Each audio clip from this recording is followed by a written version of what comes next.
3 and 2. We're all live.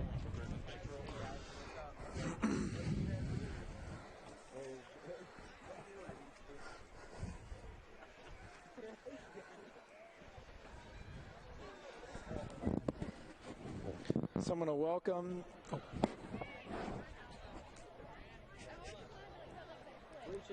Devin! No! Oh my word!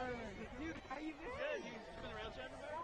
Rail jam? Ski Oh, jump or dude, I was thinking about it, but like I haven't practiced at all. From My News 26 and the Ramblers Sports Network, it's high school football. Coming to you today from Boyne City's Earl Brotherston's Field. This 26 Sports and RSN High School football presentation is brought to you by Wolverine Power Cooperative and Great Lakes Energy. Your local electric cooperative is looking out for you.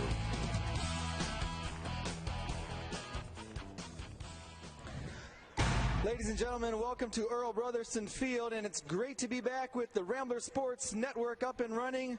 We have tons of new and exciting things to talk about this 2016 season. Alongside me, Roger Coates, is Jake Keltz, our new student announcer, and Chuck Vondra on my other side. We'll be talking all about the Ramblers Sports Network, and now in conjunction with MI News 26, all on tonight's broadcast. Want to introduce you to Kalkaska is coming in. The Blazers 5-0, a rapid start to this season, well underway for a playoff berth. Boyne City coming in at 3-2, an 0-2 start, but the Ramblers are red hot these last 3 games. Chuck. Yep, I think this is the team that Kalkaska has been waiting for a number of years. I think this is the hope. It was the future they've been waiting on. And of course, for us, we're pretty young. We got some solid guys. We got off to an 0-2 start, but the team has been red hot. They've been clicking. I think they've been practicing well, and they've been looking better. Their assignments are more sure. So I think you're in for an exciting game tonight. So we want to introduce the band here in just a few minutes. Alongside the band is also the cross-country team. They are bringing in, on traditional homecoming games, the football all the way from the Ironton Ferry again this year. We have a couple standouts this year. Emily Sterling is over there. Who else do you see, Jake? We have McGinnity's over there, and they're going to be running in the football. Anybody else on that cross-country team? Who's got that flag right there? Can you tell? I'm not sure who has that flag. Hard to tell from here, but the band's going to be taking the field shortly, and then also the cross-country team bringing in that game ball as the clock is about 8 minutes and 40 seconds away from game time. I'd like to take a moment to introduce myself. My name is Roger Coates. I've been teaching 4th grade here at Boyne City for 14 years now, and also been on the broadcast for RSN now for 4 years. This is my 4th year being on. Started with the great Tony Cutler. Last year we had Dominic Santina, and he's off at Rochester College and doing well himself on that cross-country team. Chuck Vondra joined the team 2 years ago, calling some of the game highlights and diving into some of the particulars on the game analysis, last year's playoffs, and also the year before that. So we're going to welcome Chuck back, and we've got some really cool features tonight to show you on our new, I don't know, what do you call that, Chuck? Well, I got a laptop here that allows me to basically color and show you guys, or show you guys exactly what I'm talking about. So when I talk about a pulling guard or a trapping guy or a guy that's running an isolation play on the defense, I can draw it up right here and show you. All right, so we're going to demonstrate this right now. So if you watch John Gruden, or back in the old days, we'll talk even John Madden. So here's Chuck right here. He's going to demonstrate. And there I am holding my, I got to stay in position. So we're able to analyze the game. That's a picture of Roger. And then break down film for you as the game is actually happening. So we've got Chuck and what his knowledge in football is, and we'll be able to break down that play each time a great play happens. Pretty cool, isn't it, Jake? It is pretty cool. What do you think, Jake? Are you excited about this? I'm really excited. This is my first broadcast. I'm ready to join RSN and see what it's all about. Good for you.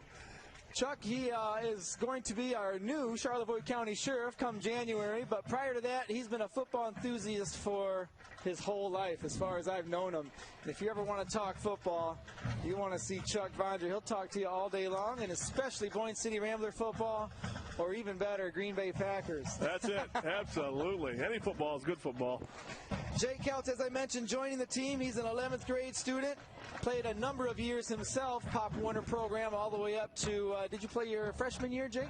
I played my sophomore year. I did not play freshman. Okay, so a little JV experience, and then a number of years taking over Zach Napont. There's an old name that we'll bring up. The student section, so Jake kind of had the baton held down to him from Zach and said, lead that student section, and Jake's done a wonderful job. Basketball season, football season, leading the team, but we stole him for RSN, and now he's going to rally from over here. Well, if you were here for the homecoming celebration for the Powder Puff, Jake was leading that junior crew over here in the sideline.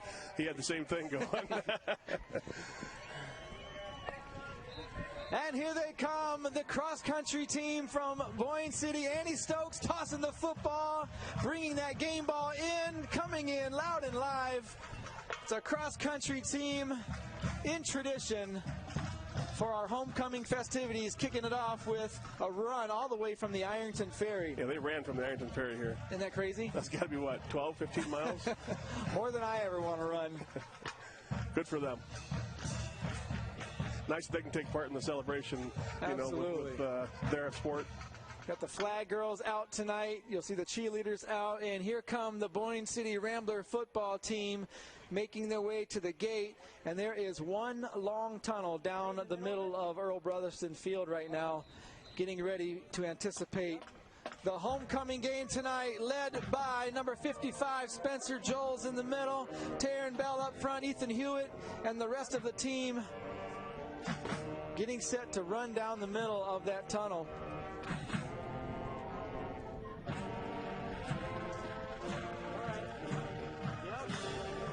Waiting to see if they lock arms as they do in tradition. And what a homecoming it is. Thank you, Caden, very much. Bringing in some last-minute details for me. I appreciate it.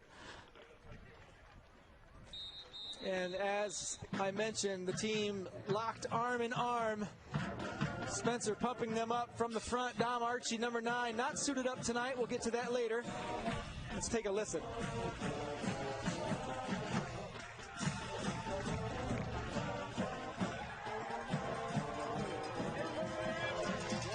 And there they go, the Boyne City Ramblers charging the field. What a great look there. Joe Ball, number 5, leading the team with nearly 1,000 yards this season, Chuck. Boy, we'll get to that. There's a lot of talk tonight about how wonderful our Boyne City Ramblers have been doing this year. Well, they've done a good job. I think Joe Ball is no surprise. He's been an absolute wonderful football player for the Ramblers his entire football career, right up through Pop Warner, where you probably coached him, and we're around the program, the JV program, and now he's here. That's not a big surprise to anybody, I don't think. I think he's playing the kind of football that we expected him to play. It's really, really good football, but Joseph Ball is that kind of football player. He's that kind of ball player. And how lucky are we to have Malik Smith, a 4-year varsity player, and get someone like Joe Ball to fill those shoes right away the next season. And he's really stepped up to that challenge. I'm glad you said that, because you can't underscore or underestimate what it does when Malik Smith teaches these kids how to prepare for a football game, teaches his team how to prepare for a football game. You got him, you got Luke Sage, you got Tanner Crizel, all those guys that have gone on. They taught these guys how to prepare for football, and they came in, we're young, obviously. We play a lot and a lot of juniors, but these kids have learned to prepare. They've dialed up their preparation to win the last 3 games to make it this. Here's the national anthem, excuse me.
is the wonderful sound of that cannon.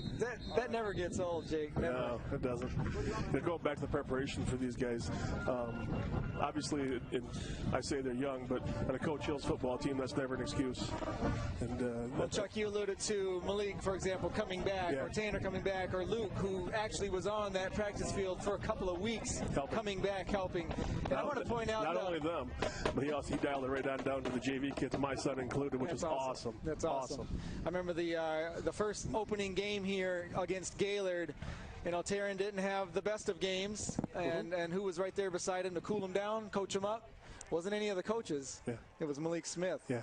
Standing on the sideline telling him, hey, get your head in the game. It's a long third and fourth quarter yet. Well, having said all that, hopefully we can see him. He's supposed to be here tonight. Maybe we can get him on. And great. Because he was part of this RSN thing for a long time, too. Yes, he was. He was a main cog for that. So we also have Ethan Hewitt. He's also on the football field tonight, and he's also part of this RSN, our team BCVI. And we will get a chance to announce some of this year's new crew, directed by Randy Calcaterra once again. We do have a new technical director last year. You'll recall Tanner Evans stepped down and went off to college, and this year it's Jared Frank. He's back there running the technical directing position, which means he's got all the angles covered. He's talking to his camera crew, and he's able to bring you the best angle possible from his vantage point. And we'll be able to fill in a number of other players on the crew, including Chuck's daughter, my son, and Jake Keltz on our left here. So stay tuned to all the newbies that we'll be introducing. Ethan Hewitt and Taryn Bell are back to take the catch. So Kalkaska will be kicking off. Number 67. 2 onside kicks last night in that JV game, right? Yes, there was. So look out for that. Something they practice. The kick will go to Taryn Bell. He's running to the right side of the field. And he gets brought down at around the 30-yard line.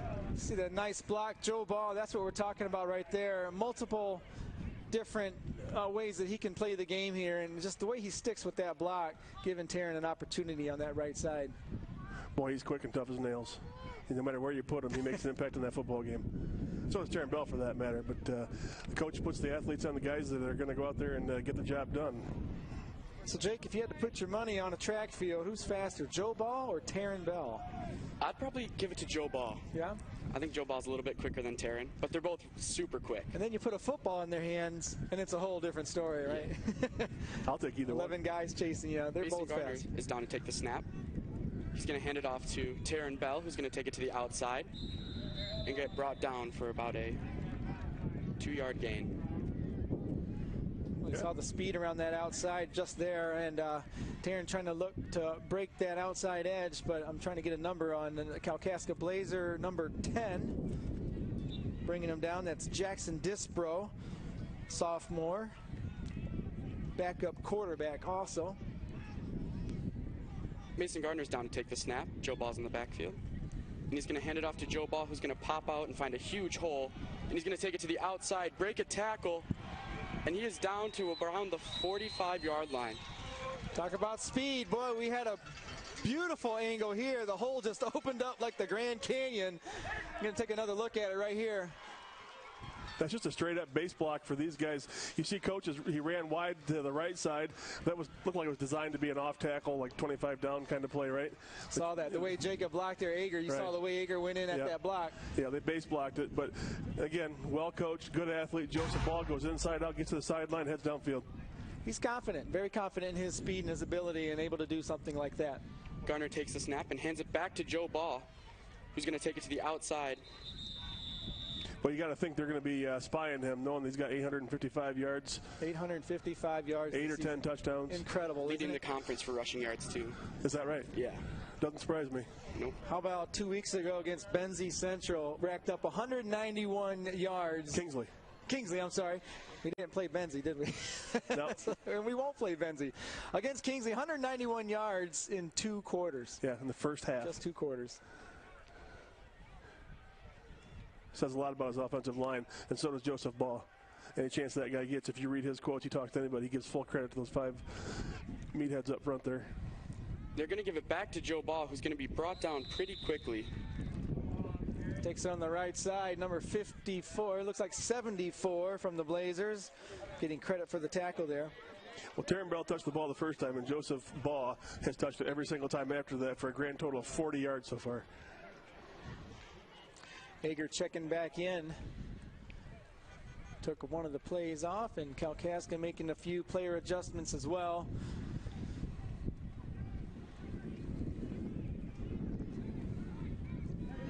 Gardner's down and ready to take the snap from Joels. And he's going to keep it. And I think that's enough for a first down. That's a tough run. You look at that defensive front, they're packing 9, 10, 11 guys in that box. I mean, they're just daring us to throw the ball. We're still running it. Right, surprising because, you know, looking at last week's footage, I'm sure they're anticipating the pass from Gardner, who threw for 4 touchdowns last week. And so, Boyne's nothing but running the ball tonight so far. And I got to tell you, I don't think that was a design run by Mason Gardner. So. He ended up with the first down. Good job, but I don't think Coach had that in mind right off the get. First down. Gardner's ready to take the snap. He's going to pass it. And it's off the mark to Ethan Hewitt. Lucky to get that one away. He had pressure. You can see it coming here as the pocket collapsed around him on a 1st and 10 play. Takes a couple steps, but here's what I like about Gardner this year. He's learning how to step in, shade away from some of the pressure, and still make the play, but that time the pocket just collapsed on both sides of him. Yeah, it's good pass coverage by the Blue Blazers downfield. Mason steps up into that pocket. There's plenty of room for him to run. 12 came off what will be our right side, their left end side, to come in and get him. So Ramblers looking at 2nd down and 10 yards to go on the ball. Ball's on the 28-yard line. They hand it off to Joe Ball, who's going to find a hole. And he gets taken down around the 20-yard line.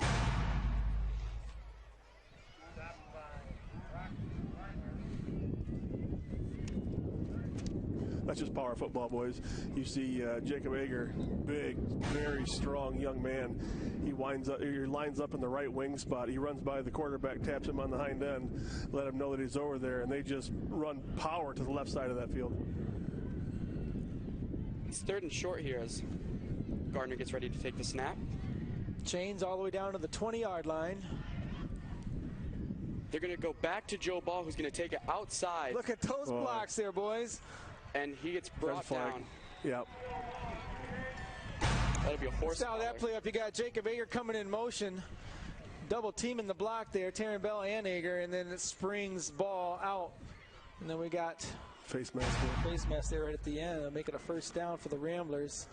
Boy, the kid playing 5-tech over top of Jared Heisler did a nice job shooting that gap. In that motion, you shoot that gap like that, and that's a problem. And he got in there. Good thing Jared kept his meat hooks on him and got him to the ground so Joe could get by him.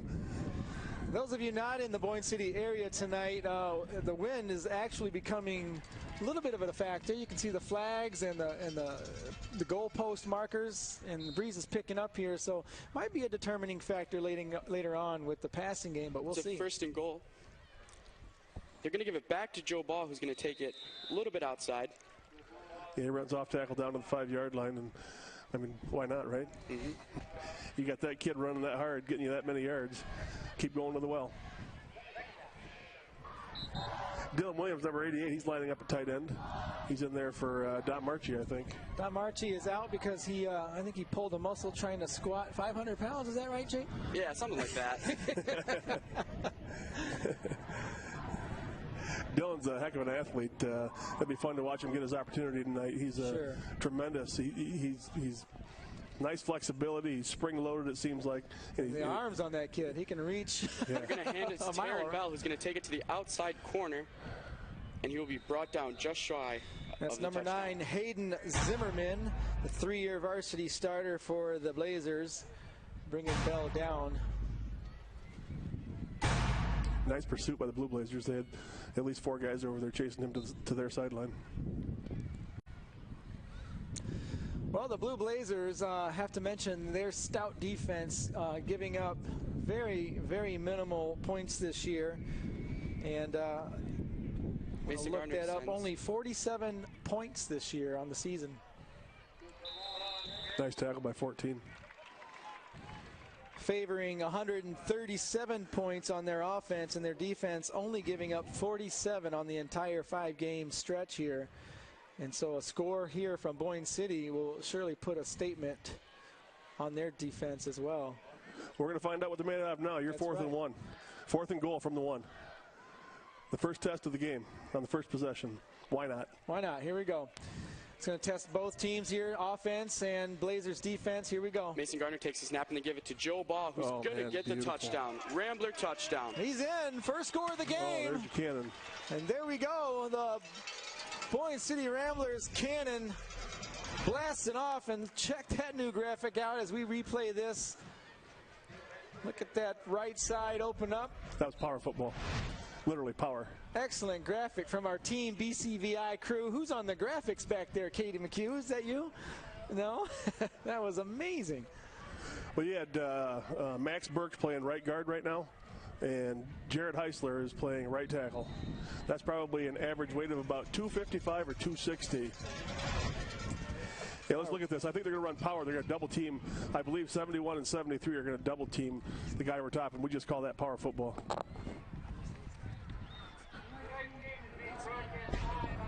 Oh, I missed it.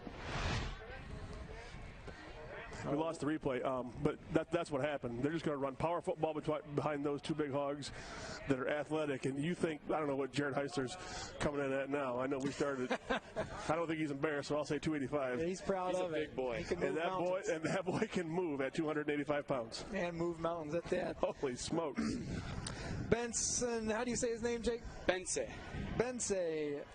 with the extra point attempt, and it is good, and that puts the Ramblers up 7-0, scoring first here on the opening drive, which started way back here on the 30-yard line. 30-yard line, yep. I think Joseph Ball handled the ball all but 4 times. Taryn Bell might have got 3 times. Mason kept it once, and Joseph Ball got the ball every other time.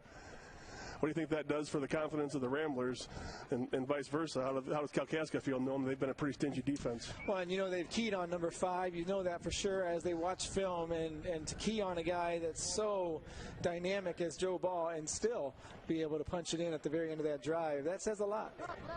Although the Kalkaska defense held us to 4th and goal, so that's you're one play away from not having those points right now. Bense, the Hungarian foreign exchange student, is lined up to kick off. He's going to have a deep kick. And number 88 is going to run to the center. And he's going to get knocked down by Joe Ball, I believe. That's Tyler Chavalia on the Blazers. Tyler Chavalia takes it upfield for a few yards. It'll be 1st and 10, and the Blazers offense will take over. Want to introduce we're going to let Chuck go ahead and break something down right here. These guys are going to double team that guy right here. See that? That's just, we call that power. Those guys just take on the first guy that comes in front of them and push everything else back. That's just straight up power football right there.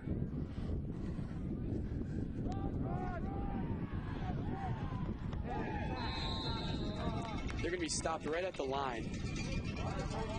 Yeah, they try to run the ball. The Ramblers have a good defense. I think if you're the Ramblers, you got to be careful because I think Kalkaska has a kid that's got a pretty nice gun on him. He can throw that ball. You definitely want to play an honest, straight-up defense against these guys because they're talented.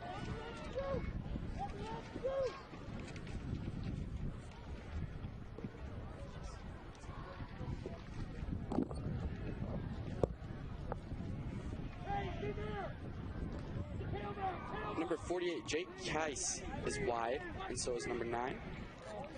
They're going to run a pass play, and he's going to throw it deep to number 88, who gets the catch. Beautiful. And that is going to be a Kalkaska touchdown. Beautiful play, beautiful play. That's Tyler Chavalia, the same player that received the kickoff. Wide open. I mean, just beautifully executed. We just talked about before that play exactly what they're capable of. And here they go. You're watching this again on the replay. Look at the size of that quarterback, too. A little movement there, but no call, and he just lays it up there. Wind or no wind, that ball falls perfectly in the hands of Chavalia. Yeah, he got behind Eric Carson by about 5 yards and never looked back. And now the Blazers on the north end of the field, looking right at the RSN trailer, looking at their extra point. Number 67, Ed Davison, is going to go for the extra point. And it is good. We have a tie game, folks. It is now 7-7. And we're going to take a quick commercial break. You're watching the Ramblers Sports Network and MI News 26.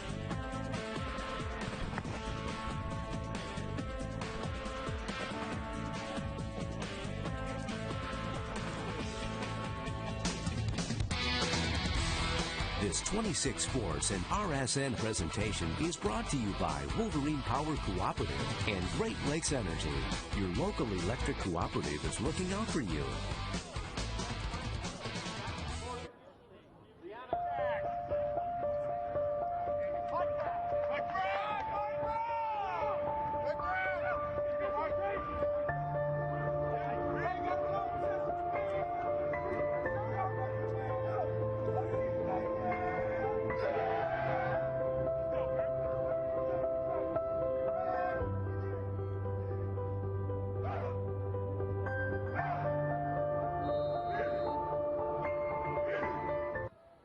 Davidson's going to kick it off to Ethan Hewitt. He's going to run it right up the center of the field. And he's going to be brought down by number 39, Brock Ramir. Well, it's about an identical start to where we were last time. It's almost like we're starting the game over halfway through the first quarter. Yeah, exactly. 7-7. If you're just joining us on the Ramblers Sports Network and the MI News 26 broadcast, Joe Ball punched it in from the 1-yard line on a 4th and 1, and the Blazers answered back with a deep pass to Tyler Chavalia. Was that the second play of scrimmage, or was that yes, on the second play from scrimmage there for the Blue Blazers? Garner's ready to take the snap. They're going to give it to Taryn Bell, who's going to go up the center and get tripped up. It's that penetration again that we just talked about. And that's your quarterback who plays a linebacker or a defensive end, depending on what you call it, deep in the backfield. So far, he looks like a pretty good football player. Well, there's 6 minutes and 16 seconds left in the first quarter. Score here 7-7, and the Ramblers will be looking at a 2nd down and 9 yards to go. Ball's on the 34-yard line, and we'll get a scoreboard up here for you soon from the RSN crew. Taryn Bell goes in motion and gets the football. Oh, he's going to stay up, and I think he gets brought down for a loss. Back to the line of scrimmage. Yeah, again, that pursuit is nice. They flow to the football well. Yeah, look at that, number 33 making a statement there on that hit. Yeah, well, that's good technique, good football. He came and attacked the outside shoulder to force him back inside where all the help was coming from. Well coached, well played. Ramblers now looking at 3rd and 9. Loss of a yard makes it on the 35-yard line. Garner takes the snap from Joels, and he's going to hand it off to Joe Ball. Oh, no, he's going to pass it, and he's going to get sacked. Number 40 there to bring the pressure. I have to make a correction. I don't see a 40 on the roster, maybe 44. Bringing the pressure, that's Gavin Peterson. And the Ramblers looking at a long 4th down opportunity here. Most likely will punt. Yeah, your punter, Dom Archie's not suited up tonight. So who do we got for backup? Our quarterback, Mason Gardner. Man of many talents. Gardner's going to get a low snap, and he's going to punt it out of bounds at around the 42-yard line. So the Ramblers go 3 and out and punt it away, and the Blue Blazers will take over on the 44-yard line with 4 minutes and 29 seconds left in the first quarter. You're watching the Ramblers Sports Network tonight in coordination and conjunction with MI News 26, a brand new opportunity that we'd like to bring to you. It's a partnership now broadcasting our games together for all of our viewers over northern Michigan. We want to thank our sponsors for bringing the MI News 26 and RSN broadcast together. Hunter Sudan takes the snap, and he's going to hand it off to a powerhouse. That is... Well, it's almost an identical formation that they had on the last 40, 50-yard touchdown pass. This time they ran it, though.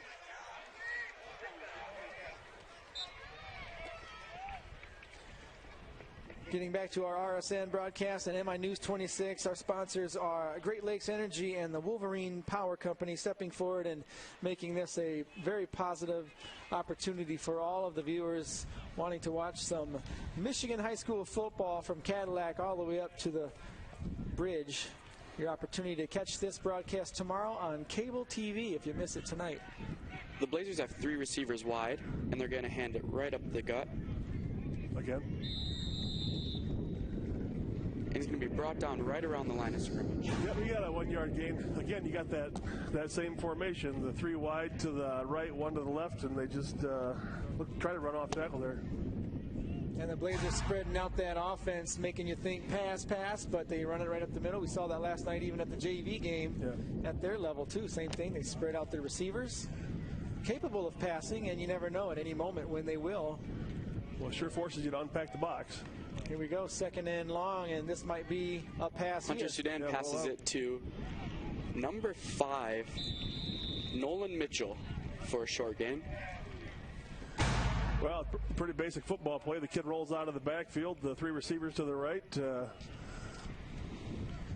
slot receiver gets the ball. Takes the underneath. The other 2 clear out, Tyler Heimball's guy, he makes a hand in there and slows him down, and tackle's made at the 40-yard line. Blazers looking at 3rd down and 3 to go. I think their coach is looking at probably a certain amount of cushion over there and feels like they can get the ball out there and let their athlete make a play. Hunter Sudan takes the pistol snap, and he's going to throw it to number 39. And it's going to be broken up by Eric Carson. Close call, though. Wow. The last second there, Jake, it looked like number 39 had that ball wrangled in. That's Brock Reimer. And as soon as he hit the ground, the ball popped out, but it looked like an excellent catch. But yeah, it was hard. It was hard for him to catch that ball. Eric Carson was in a good position. Great and he made it hard to see that ball coming in. I think that's probably the reason that he dropped it, but he certainly had an opportunity to catch it. Eric Carson on secondary corner doing nothing but getting better and better every week. Plays such as that. 4th and 3 as Hunter Sudan takes the snap. He's looking to pass, and he's going to throw it to number 5, Nolan Mitchell, and it will be an incomplete pass. Rambler ball. Yeah, there was pressure. Yeah, exactly. Go ahead. There was a lot of pressure on that. Yeah, made him throw on his back foot there. You've seen him going backwards, and he's trying to lob it up there. So, number 1, that shows a little bit of power in that arm, but just the accuracy was a little bit off. Well, it shows you the courage that the quarterback has. Number 12 there. Twice now we talked about him being a big, tough kid. He just showed you again. Knows he's going to take a lick on that, but still pumps that ball downfield, threw it out of bounds, but nonetheless got it down there, gave his guy an opportunity to at least make a play. So that's going to be key for the Ramblers defense, is keeping the pressure on that quarterback, Sudan, as he certainly has the confidence, the power, and is standing in the pocket nice and tall each time. Gardner's back to take the snap. They're going to hand it off to Joe Ball, who's going to run it right up the center. Nothing fancy, just straight up the middle, Joe Ball football. It's not broke, don't fix it, Raj. Right? I want to get our broadcast crew to start playing that old Kid Rock song, Ball with the Ball. Ball with the ball, with the ball, with the ball. It's fantastic. Maybe it shows our age. Got a little bit. Kid Rock? Who's they that? crossed those big 2 tough guys up front on the right side cross block that time. Gave the linebackers a tough read. That's what allowed that play. Mason Garner's going to hand it off to Taryn Bell, who's going to get outside. And he's going to find some room. He's got room to run. He's going to cut back inside. Beautiful cutback. And that's going to be a Rambler touchdown from Taryn Bell. Compliments of Trey Matthews. Trey Matthews just leveled. Oh, my word. The last standing. Only player left that could get him. Oh my gosh, our crew captured it all from 3 different angles. Chuck's going to break it down, including that amazing block downfield by Trey Matthews. Here we go. He's looking to go inside out on this. Watch these guys right here. He's going to cut up in here. He's going to come outside. I'm pointing. You guys can't see that. We'll start drawing any second here. Taryn runs a motion, and I need you to watch for number 70. Nice block right here. Oh, they didn't show it. Dadgummit. Extra point is up, and it is good. This kid right here, watch him. If you can keep an eye on that kid right there, he makes the scoring play right here. Trey Matthews starts on the line at guard and ends up down the field as far as Taryn Bell and makes the game not the game, but the touchdown. Keep going. Block that just springs Taryn Bell all the way. There it is, right there. Boom! Oh. Boom! Here we go, one more time. A little. Oh, that kid got tall against a guy you don't want to do that with, and Trey Matthews. And after that, you're not going to catch Taryn Bell. No, once he sees daylight and green, he's gone. Bensei Booty makes the other extra point, 14-7 Ramblers. Well, that was number 39, Brock Reamer, the guy that almost caught the ball down here at the 5-yard line that Eric guarded. I'll give the kid credit. He's everywhere making plays. He's everywhere. He'll think about that, though. I think Trey got the better on that end of the stick. And that's one of your offensive linemen coming from the backside, getting downfield, causing a scoring play. That should get you excited. Yep. Without that block, who knows? Taryn Bell would be down at the 30-yard line, but great blocking, great enthusiasm, and staying with the ball until the whistle's blown. That's what we coach. Yeah, on the backside of that, what you don't want to do is let a guy cross your face. He didn't, and he got downfield. And keep in mind, he's getting downfield in front of Taryn Bell, one of the guys we talked about at the beginning of the football game. But we're going to flip a coin. Guys. We're going to flip a coin and see which one we want, him or Joseph Baugh, right? Two fastest kids on the team, and Matthews keeping up with him downfield. How Your amazing. left guard gets out in front of him. That's good football. Bensei Booty kicks it out of bounds at around the 30-yard line. Bensei taking over as kicker, probably 3 games in. I'm going to check this play out one more time as Kalkaska Blazers. Watch that guy get down the field right here. As we mentioned, a different angle all the way up from the crow's nest. Here he is right here again. Boom. Just lays him right out. Who else is out there? Jake Robinson, your backside tackle. So both of your backside guys are downfield, getting in front of Taryn Bell, who's got wheels. And then watch the reaction from Joe Ball down there. He's got the fist pump going down the field. Number 12, Hunter Sudan throws it to number 88. Look at that. Look at that. Nice throw. Tyler? How do you say that? Chavalia again. He made this first touchdown here and comes over to the other side. And Sudan finds him again for another beautiful hookup. Pressure coming a little late. That ball a little wobbly, but Chavalia, an excellent receiver as we've witnessed tonight. 2 outstanding catches. This one going backwards. Hard to see. I don't know. Hewitt's right on him. I mean, he played that well, but Chavalia just out-jumped him. And I'll say you've seen that better this year. These guys are playing till the whistle blows our corners now. You know, they're not giving it up. They're going for it. They're going to give it to Tanner Scott, who's going to run it up the center and pull some Ramblers with them. First quarter's winding down. We got about 1 minute and 9 seconds left. The score here, the Ramblers just put up another 7, so they are up 14. Blazers 7. And alongside Roger Coates is Chuck Vondra, and joining us this year, Jake Keltz. As you recall, last year we had Dominic Santina, and guys, I just got an update on him. He talked to me earlier today, and he is down in Rochester College running cross country for their program. One of 2 guys making qualifications for a cross country opportunity in Virginia Beach, the USC AA Nationals. That's awesome. I think he congrats to Dominic. Scholarship kid down there too. He got something for him to go down there and do that, so that's impressive. Sudan's going to fumble it. Well, there he is, Dylan Williams. There he is, making his impact. There he is. Watch it, number 88 right here on the outside, DN. Right here. He's going to come in, provide a little pressure, and almost picks up that fumble. Well, that was an option, I think, where they read. That quarterback reads what that end's doing. And Dylan was in a good fundamental technique position right there, and the quarterback didn't know what to do, and he got stuck wondering. Hunter Sudan is going to punt it off to Trevor Wilcox. Same guy throwing the ball is actually punting the ball, and all-around athlete. Trevor's going to go for the run, and he gets brought down after about 4 yards. Well, you call that 4 yards. What I'm going to tell you on that is he catches that ball in the air, which saves us about 20 yards. So we're +4 from where he caught it, but it saves us at least 20. the first quarter comes to an end, we'd like to thank Baker College Early College Program. This broadcast would not have been made possible without their first quarter sponsorship. Baker College is a community-focused, private, non-profit career college who supports students and business in the Boyne City and Charlotte-Williamette ISD areas through concurrent enrollment, sponsorships, and early middle college programs. Baker College has certificate, associates, bachelor, master, and doctorate degrees available. See our website at www.baker.edu for your next career. This first quarter brought to you by Baker College.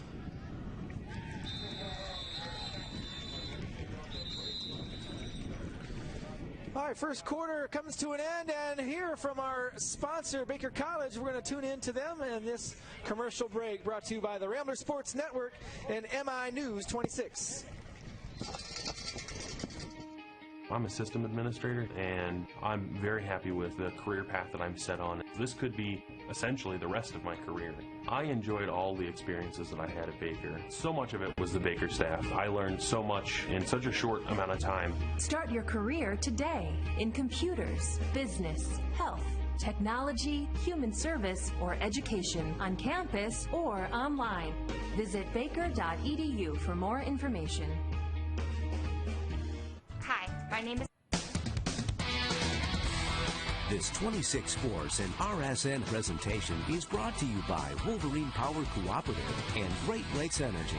Your local electric cooperative is looking out for you. Welcome back to the Rambler Sports Network and also MI News 26. Another feature that the Team BCVI crew is bringing to you this year is our sideline reporter. And Chuck, you know a lot about this young lady here. We're going to take it to Emma Vondra on the sideline. Hi guys, I am here with one of the leaders of our Rambler Rowdy Student Section, Tristan Stakis. Tristan, can you give us a brief overview of what Spirit Week is like here at Boyne City? A lot of our viewers probably don't know how serious we take it here. Well, Spirit Week is something we definitely look forward to all year. Monday through Thursday we get dressed up as whatever the school gives us for a topic, and then Friday everybody just goes all out and wears like crazy outfits of just red and blue. People dye their hair and it's insane. And on Friday we have different activities that you get points if you win, and whoever has the most points in the end wins. And this year seniors came home with a victory, so it was a good way to end it for us. Thank you, Tristan. Back to you guys in the trailer. Thank you, Emma. Nice job on the sideline reporting, and thanks to Tristan. Meanwhile, the game's in action here. We're going to take it away with Jake here. Mason's going to take the snap, and it's going to be a pass play here. Oh. And incomplete pass from Mason Gardner. That's one of the things I noticed this year. Gardner is getting better and better at watching that pressure come at him and able to elude some of the pressure and still make the play. But that play right there looks a little more reminiscent of earlier in this season where the ball's just thrown in the dirt. Yeah, I couldn't see it, but I think he got pressure because if you're watching that play, you see Terran Bell leaked in behind that linebacking core, and he was wide open. There's a 5-yard cushion anywhere around him. So I think Mason probably took a hit on that. That's what caused that throw. So better than watching that play was also watching Chuck standing here watching the screen, watching his daughter. Yes, so, absolutely. A lot of things happening here on the set, and what a wonderful feeling to be a part of this.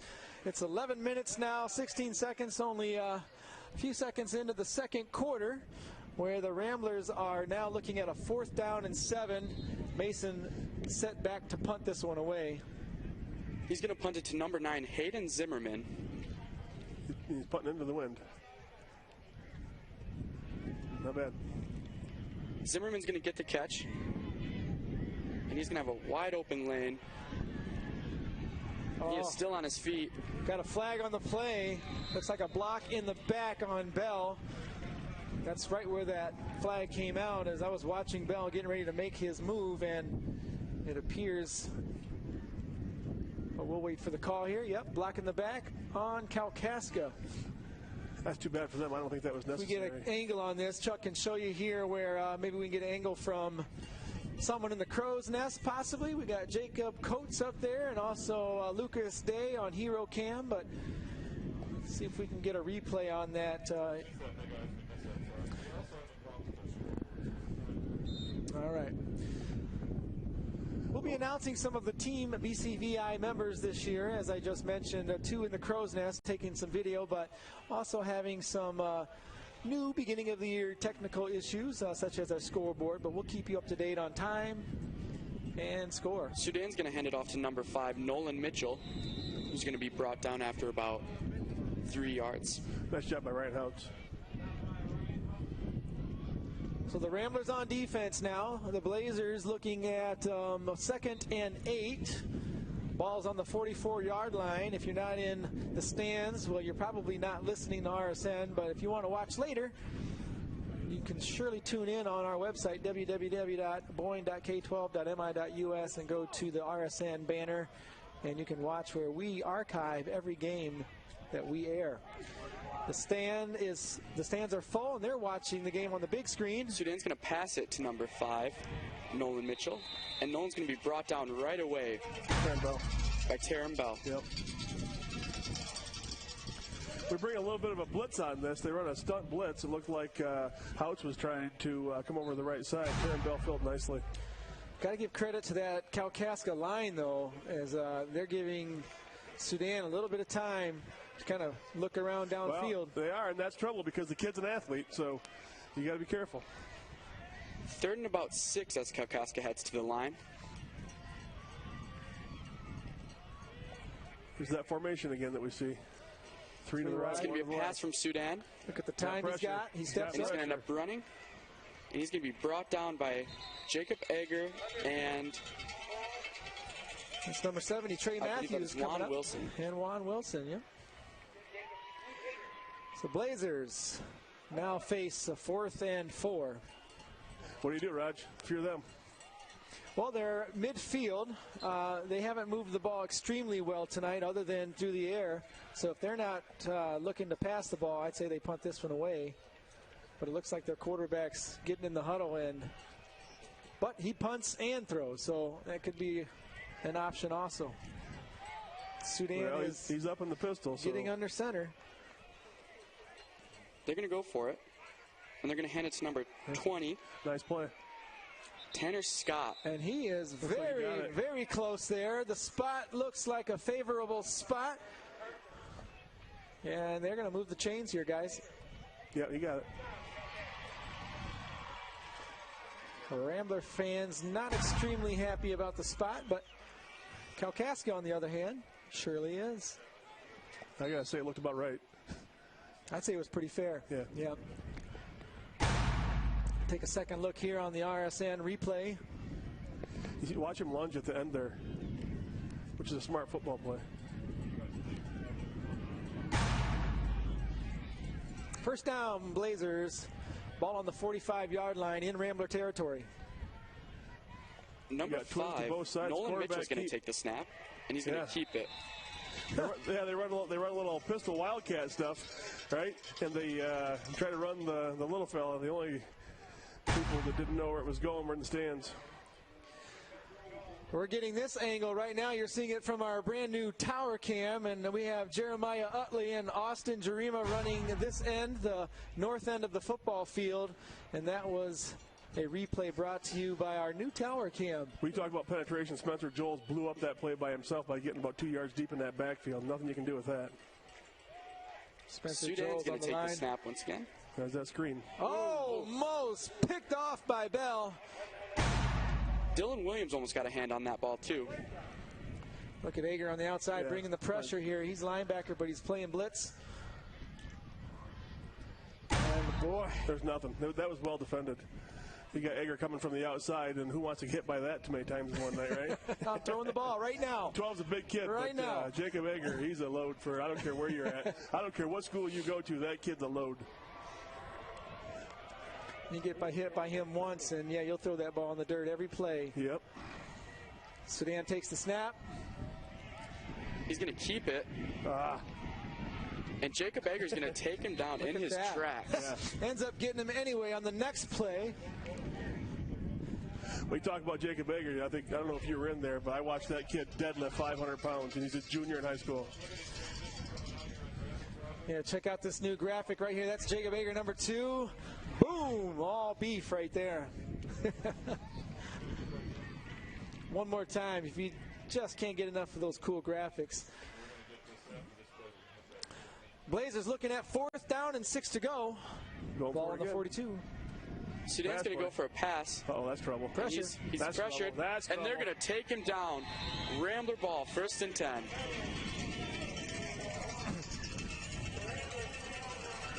All right, we're going to take it back one play where Jacob Ager, right here. There. He's going to come in here, and you can see Sudan running for his life near the sideline, and again, doesn't want to get hit by that, but he does take a hit. And I want to make a correction on that graphic, guys. He's number 2 this year, although Ager wore number 55 last year. Okay. Well, I think he's wearing number 2. Wasn't that Luke Sage's number last year? That's right. And I wonder stud linebacker, right? What's the story behind that? Do you know, Chuck? Did he? I think it's probably an honor. Honor for Luke Sage. They're going to hand it off to Joe Ball. You can go into the weight room any day of the week, and those two were going at it. Oh, he's going at it. Luke Sage was a huge role model to Jacob Ager through these past couple of years when they were on the team together. Was he? Yeah. They lifted every day in the summer together. Just always together. And well, it shows. Jacob Ager, I watched that kid literally deadlift 500 pounds this summer. That's amazing. Yeah. Try to pick up 500 pounds, right? Yeah. And now you're a junior in high school, and you're out there picking up, a young junior at that, but a junior picking up 500 pounds off the ground. That's who you want playing linebacker right there. There he is. Garner's going to take the snap, and they're going to give it to Taryn Bell. Look at the speed here, weaving. Nice and pursuit. He's brought down by number 44. It's Gavin Peterson on the tackle. You know, we talk about this, but they flow well to the ball. Watch them all come over the top. Good job by 3rd and 9. He forced it back inside to the linebacker coming from the backside, and that's just good football. Yep, they're flowing to the ball like they're coached, and Taryn doing the best he can to get a few yards, and he does. He picks up 5. It's now 3rd down, 5 yards, right at the 50. Garner's behind Joels to take the snap. And they're going to give it to Joe Ball, who's going to go up the center. Oh, and he gets room. Wide open. Don't do it. Try to catch him. Try to catch him. Try to catch him. No, and that's going to be a Rambler touchdown for Joe Ball. Oh. Ethan Hewitt just takes out number 39. Well, what Ethan Hewitt did on that play, he got in front of the first guy, so he couldn't get to him. He goes to the next level and takes him out, and that's downfield blocking again. Here we go again. You're seeing Joe. He finds his way through the center. Look at the blocks coming. Dylan Williams on there. Wrong guy. Watch this guy right here. He's going to shed number 54 off and then come down. Oh, got away with one there. No, actually, he ran into him, and he was turned his back sideways with his hands up. Here he is, this guy right here we're looking at. Okay, he sheds away, yep. Yeah, he turns to get away from it. Beautiful part is watching those guys try to chase number 5 and just watching the lightning on the field there is incredible. That's a load of fun when you watch guys that aren't running the ball, getting downfield to help their team. That's good football right there, ladies and gentlemen. Bensei Booty is 3 for 3 tonight on extra points. We've got some alumni making their way back for our homecoming festivities, and we won't announce what just happened on the air over there, but some of our former homecoming candidates making their way back tonight in just about 6 minutes, folks. This clock will be down to 0, and halftime ceremonies will be getting underway, so you'll want to stay tuned for that. We got Sandy Clausen coming up here on deck. She'll be putting the mic on, and she's going to be announcing a lot of our candidates tonight, and also some of the parents coming out, and staff also being honored as the homecoming candidates make their way to the field. If we have time again, I want to show that scoring play again to show the effort of Ethan Hewitt, what he did to get downfield so his team could score. That was impressive.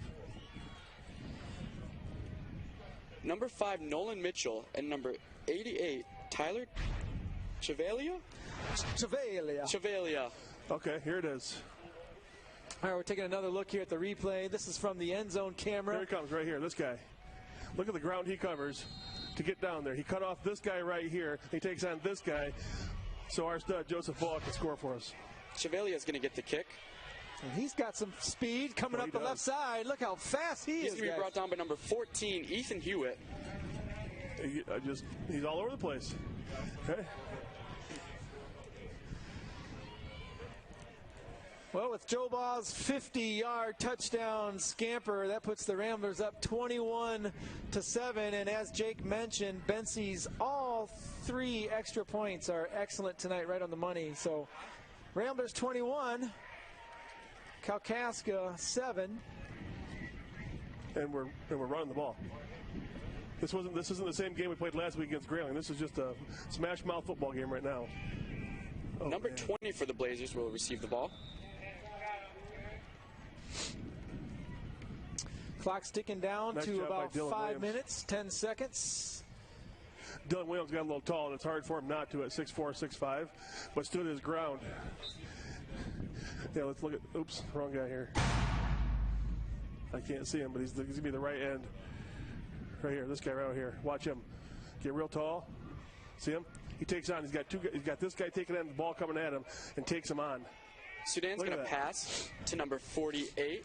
Oh, and he is just going to he rock annihilates Mason. Mason. I saw that too, Jake. Mason, a little ding getting up there, huh? Yeah, he was a little slow to get up after that hit. It looked like helmet-to-helmet contact there. Look at it. He's rubbing his shoulder around. Mason, keep an eye on Gardner. He got dinged. That's a good football play by the Blue Blazer. That's a good football play by that kid. That's the way you want to finish every run. Lower that shoulder and pound somebody. Mason lost a little technique, but he's a good athlete. He'll pop back from that. He'll be fine.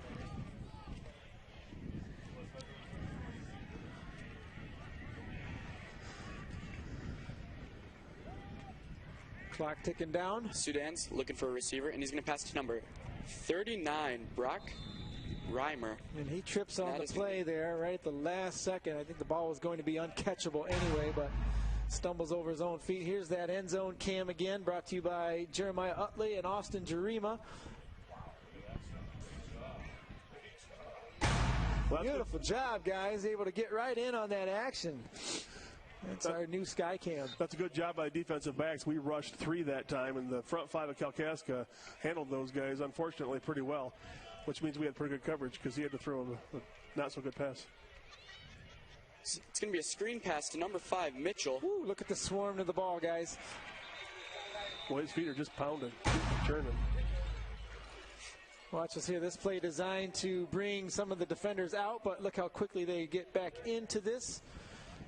Taryn Bell trying to wrap up that hunk of beef there. Ethan dropped his head a little bit. That had been dropped for about 7 yards farther back there. It's about 3rd and 1 as the Blazers go to the line. It's a run play. They're going to hand it to number 20, Tanner Scott, who I believe got the first down. Looks like enough. That's a first down for the Blazers, and they'll move the chains, guys. And this clock is down to 3 minutes, 30 seconds before the half, and they would sure love to score here before this second quarter comes to an end. This second quarter also brought to you by Baker College. I'd like to thank them for their sponsor of tonight's game. Broadcast brought to you by the Ramblers Sports Network, back for their 2016 season in coordination with MI News 26. Partners bringing you views all the way up to the bridge. Sudan's going to pitch it back to number 5, Mitchell, who's going to cut inside, and he's going to find some room. Carson, one guy left. And he gets him down. Carson brings him down right before the goal line.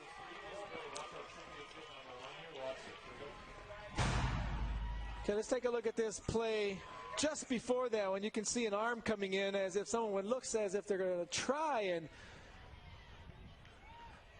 Let's see right here, Blue Blazer right here. Watch the arm. Oh, it's pounding the back there. Oh, that's what we normally would call a personal foul. Most refs, if they see that. Well, that just tells you the kind of competition that's going on in there. And, of course, the very next play takes it down to about the 4-yard line, and we do have a flag on this play, a 1st and 4. It's going to be a false start on the Blazers. And that replay came from inside the trailer. Some very keen BCVI members checking that out and sending that back to you, the audience, so we can see some of the competition down in the trenches there. Yeah, the good thing is the boys got up, went and played the next play. And that's only what we see, isn't it, Chuck? Who knows what goes on beneath that pile? Yeah. Couple broken fingernails and cleats in the mouth. Sudan's going to hand it off to number 20. Nice play there. Penetration brought to you by Juan Wilson. Yeah. And they stopped him right at the line there. Let's watch 54 here, Juan, as he gets through that gap. Crawls underneath the legs. Well, yeah. Well, watch this. Yeah. What this guy right here. Yeah, watch Juan. Oh, we didn't show it. Well, that's what you do. That's what you do when these guys get a little tall. Watch them crawl. Oops. Watch them crawl right through here. Look at him right here. Literally on his hands and knees to slow that ball carrier down. And you laugh, but those guys are getting tall. That's how you get through that. Sudan's going to pass it now. Football. And it's going to be received by number 48, Jake Keys for the touchdown. Is that a touchdown? Yeah. Jake Keys, yeah, touchdown. Pass. And that's what Kalkaska was looking for to cap this drive off, was a nice touchdown, another pass from Sudan. That makes 2 touchdown passes on the night for him. Makes this score 13-21, and here comes the extra point. Ed Davidson is going to attempt the extra point here. Well, I think as a defense, you got to play it. You got to play it straight and make sure they kick it. And that is good. First touchdown pass going to Chavalia. Second touchdown pass going to Keys. That's 2 on the night for quarterback Sudan. And right now we're going to take a commercial break right here from the Ramblers Sports Network in partnership with MI News 26. Stay tuned. We'll be right back. I need to find Klooster to get a copy of his curriculum map. You seen it? Yeah, he's good at that stuff. Yeah, he keeps it on the Rubicon Atlas. Shaka Khan what? No, it's not Shaka Khan. It's the Rubicon Atlas. Isn't that a sandwich? Hey, you got to keep your feet apart. And you're late on your foul line. Yes, it's the Rubicon Atlas.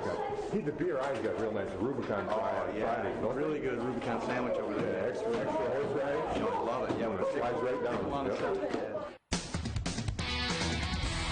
This 26 Sports and RSN presentation is brought to you by Wolverine Power Cooperative and Great Lakes Energy. Your local electric cooperative is looking out for you.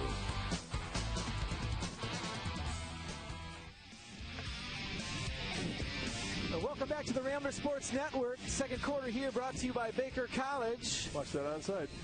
Be ready for it. Ed Davidson's lining up the kick. He's going to kick it to Ethan Hewitt. Dadgummit. And they're going to say his knee was down when he caught that ball. Yeah, it was. That whistles the play dead, and the Ramblers will take over with just about 1 minute, 37 seconds left before this half. And folks watching at home, if you're interested in all the homecoming ceremonies, we have Sandy Clausen. She'll be on set here. And we're going to get her to announce all of the homecoming candidates tonight, along with parents, and welcoming them and introducing staff members and what they do for our kids here at Boyne City Public Schools.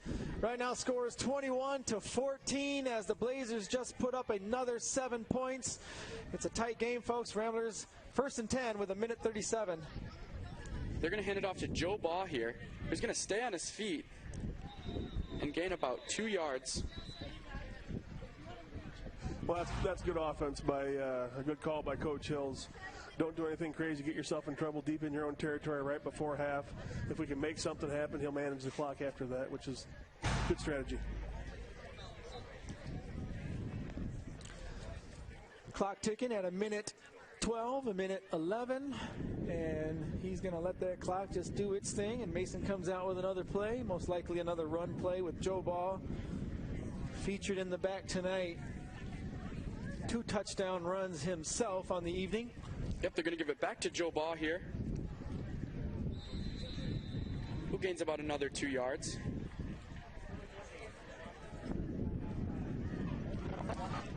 Still ticking, no timeouts taken by either side, and so it's going down to 40 seconds. Ramblers looking at a 3rd down and 5 situation. Ball just on the 27-yard line, it looks like. And there you can see from our end zone the big, beautiful Jumbotron in the back. Look at that view. 3rd and 5, ball on the 22. You can see everything from that vantage point. It's our new sky cam. They're going to send Egger in motion, and they're going to hand it back to Joe Baugh, who's going to find some room there. First down. And there is now 11 seconds left on the clock, and I believe there is a stoppage of the clock because the Boyne City Ramblers just picked up a 1st down on that play. So that's not a team timeout. That's a 1st down. they're going to wind the clock. Not a bad strategy. Don't do anything crazy before they're going to let that clock just wind on down. And folks, you want to stay tuned. We have all the halftime ceremonies coming up. The band will be taking the field. We've got homecoming ceremonies to discuss. And again, this second quarter brought to you by Baker College. If you'd like to learn more about Baker College, all you have to do is visit www.baker.edu. Thank you, Baker College. This program would not be possible without our sponsors. And another unique opportunity this year, Team BCVI and the Ramblers Sports Network is in now partnership with MI News 26 out of Cadillac. And so this broadcast will be featured on air on cable network TV tomorrow and also on Sunday. So you want to stay tuned for that. If you're flipping through your cable charter, I believe, you'll get a chance to see that. One of the sponsors bringing that partnership together for the Rambler Sports Network and MI News 26 is the Great Lakes Energy and Wolverine Power Company. So we're going to take a short break right now and take it out to Great Lakes Energy.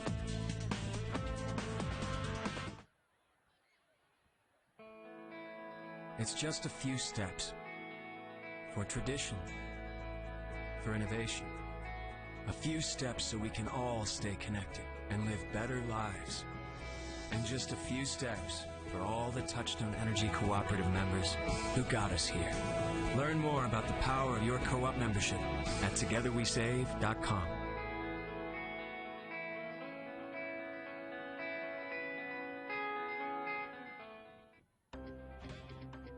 Why do I like to live Boyne? Why do I like to live Boyne? Why am I proud to live Boyne?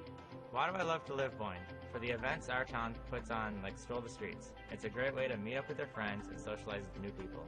Friday nights in the summer, you just can't beat them. My name is Caden Coates. I'm a student at Boyne City High School, and I'm in band and drama.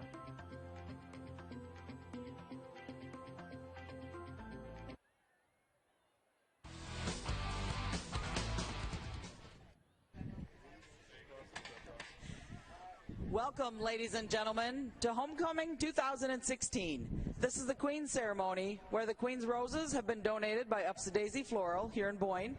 In a few short minutes, you will know your 2016 Homecoming Queen. The King's Ceremony takes place at the Homecoming Dance tomorrow night. Crowning is at 9 p.m. in the auditorium. The community is welcome to attend the crowning. Again this year, each of the students were asked to select an inspirational staff member of Boyne City Schools to escort them onto the field. So as they enter tonight, I will be telling you who is escorting them, their honored staff, and I will be telling you why they chose them. Now it is time to meet our court members. They will be entering from your left. Different this year, they will be coming from the RSN trailer where they're live broadcasting. So it is time. Our first court member is Queen candidate Leanne Bentley. She is the daughter of Daniel and Heather Bentley. She is being escorted by Mr. Andy Bryant. Mr. Bryant is a teacher in the high school. Leanne selected Mr. Bryant because, quote, "You are one of the best teachers I've had in high school. Your kindness and humor made it easy for me to look forward to your class. Thank you for helping students feel loved and accepted. Never lose your passion."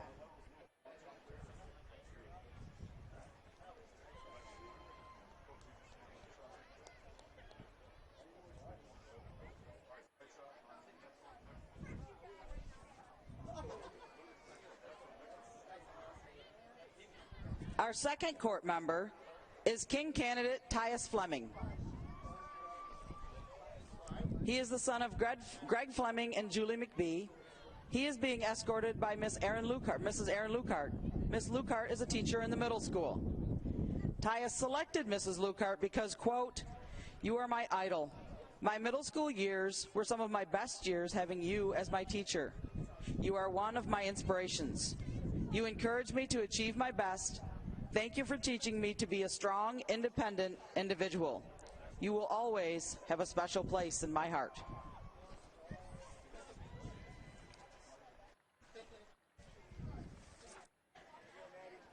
Our third court member is Queen candidate Abby Gardner.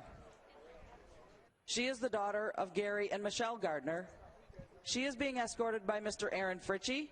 Mr. Fritchie is a teacher in the high school.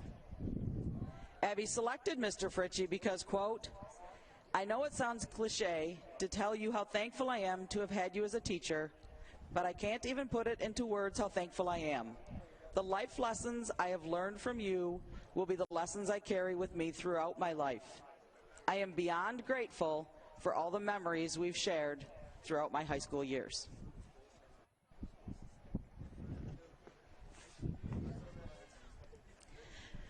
Our fourth court member is King candidate Taryn Bell. He is the son of Nathan Bell and Marietta Higby Bell. He is being escorted by Mr. Dave Bricker. Mr. Bricker is a teacher in the middle school. Taryn selected Mr. Bricker because, quote, you are a great coach and teacher, nice, respectful, happy, and you always have an apple. Every time I see you, there are always words of wisdom waiting to be said to me. You have made a great impact on me as an athlete and as a person. Thank you for always being here for my family and I.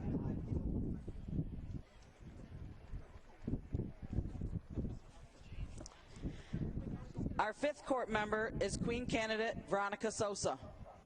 She is the daughter of John and Amanda Sosa. She is being escorted by Mrs. Pam McDowell. Mrs. McDowell is a teacher in the high school. Veronica selected Mrs. McDowell because, quote, you have taught me to never give up and always put forth my best effort. You would always tell me that practice makes permanent rather than perfect. That really stuck with me, and I apply it to everyday life. You have impacted my time at high school for the better. Thank you.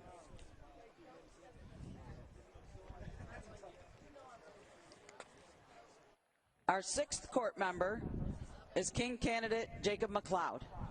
He is the son of Sean and Sean McLeod. He is being escorted by Mr. Don Knoll. Mr. Knoll also teaches in the high school.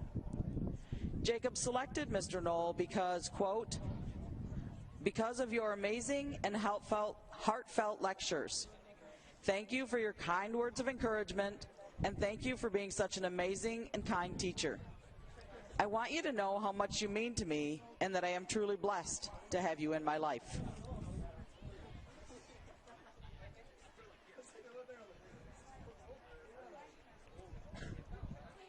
Our seventh court member is Queen candidate Madison Reynolds.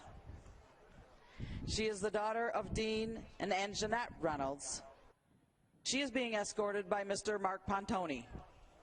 Mr. Pontoni teaches in the high school. Madison selected Mr. Pontoni because, quote, I absolutely love your class and that you challenge us to think instead of mindlessly pumping facts into our minds. I really appreciate you presenting us with both sides of an argument and letting us decide on our own. I also appreciate the humor you bring into every conversation.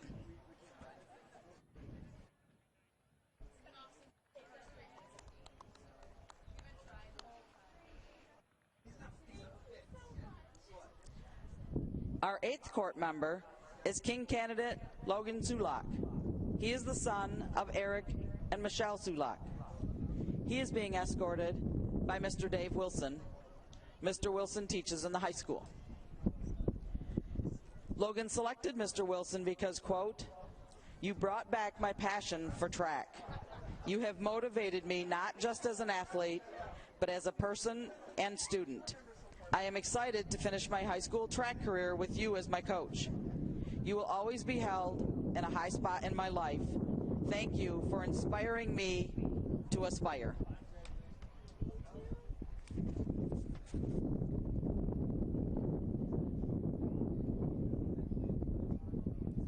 Our ninth court member is Queen candidate Grace Elwanger. She is the daughter of Mike Elwanger and Kathy Schmidt-McGee. She is being escorted by Mr. Randy Calcaterra. Mr. Calcaterra is a teacher in the high school. Grace selected Mr. Calcaterra because, quote, as a freshman, you were the tall guy in the building who seemed really intense and very intimidating.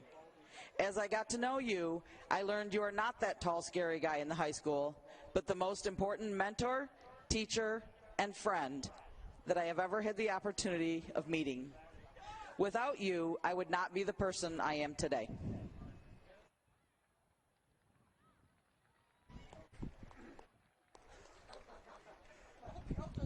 Our 10th court member is King candidate Peyton Bowman. He is the son of Sean and Kelly Bowman. He is being escorted by Mrs. Michelle Deming. Mrs. Deming teaches in the high school. Peyton selected Mrs. Deming because, quote, "From the first time I talked to you as a freshman, you put my mind at ease and welcomed me with that big, bright smile. You showed me how to be the one to make change for the better and follow your dreams. Your friendship, guidance, humor, and pure family values are why I respect and appreciate you as a teacher, mentor, and most of all, a lifetime friend."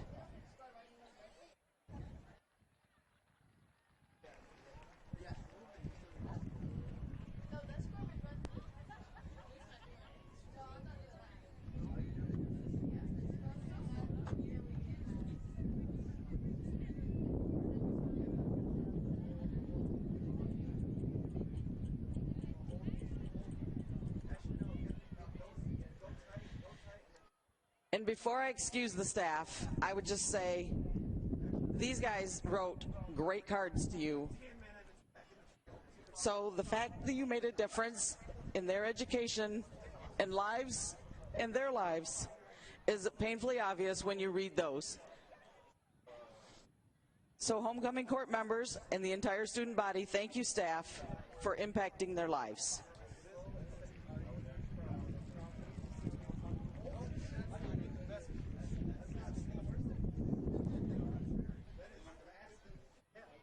And now I will turn it over to my student council members.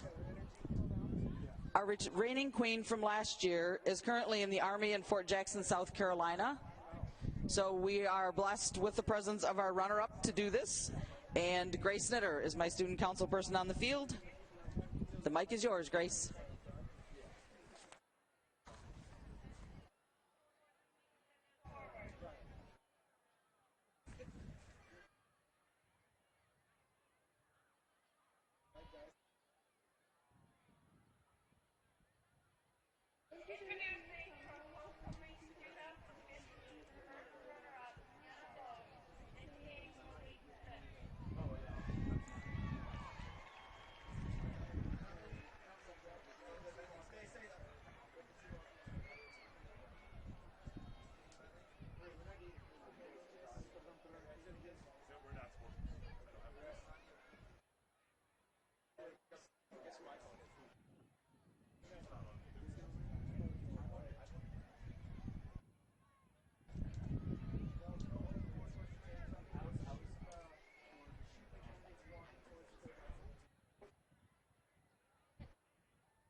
Who's going to win?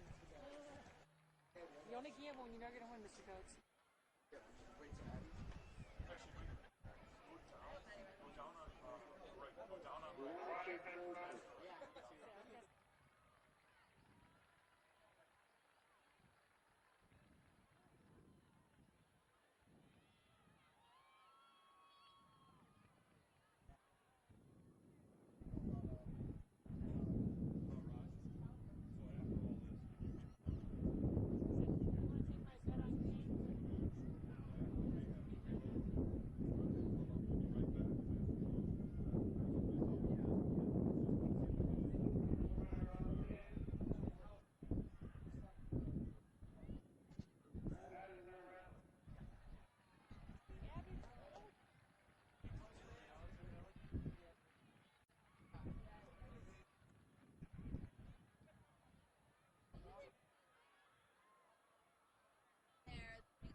I don't have to, no.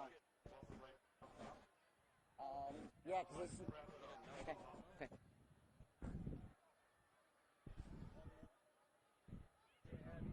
Congratulations to the 10 court members and to the new queen for Boyne City High School, Abby Gardner. Tomorrow night, we will crown king at the dance, 9 o'clock in the auditorium. I hope to see some of you there.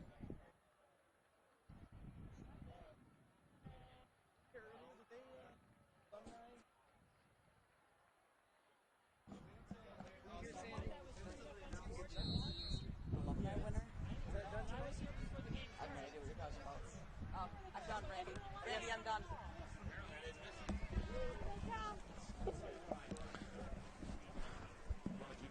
I'm here.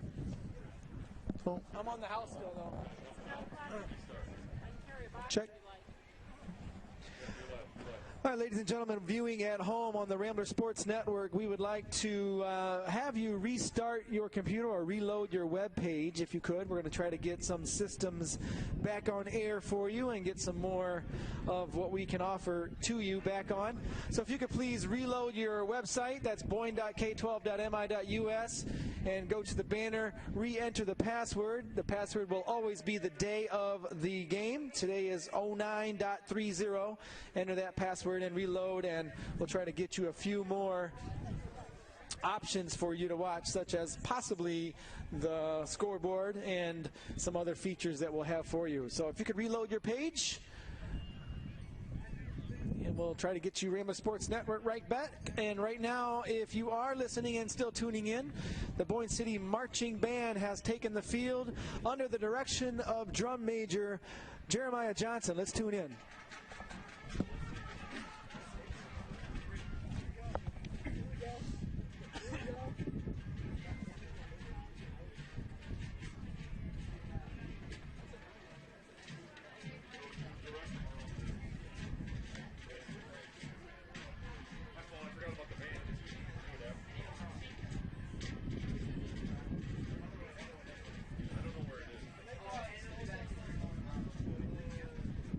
Go.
All right, ladies and gentlemen, if you were just tuning in, you listened to the Boyne City Marching Band under the direction of Brandon Ivey, drum major Jeremiah Johnson, bringing you all the action from the field.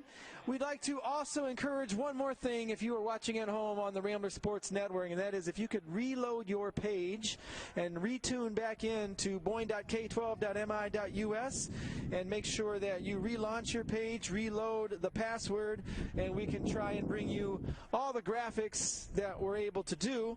But we had a few technical difficulties earlier in the night, and by reloading your page, we should give you all the action here in the second half.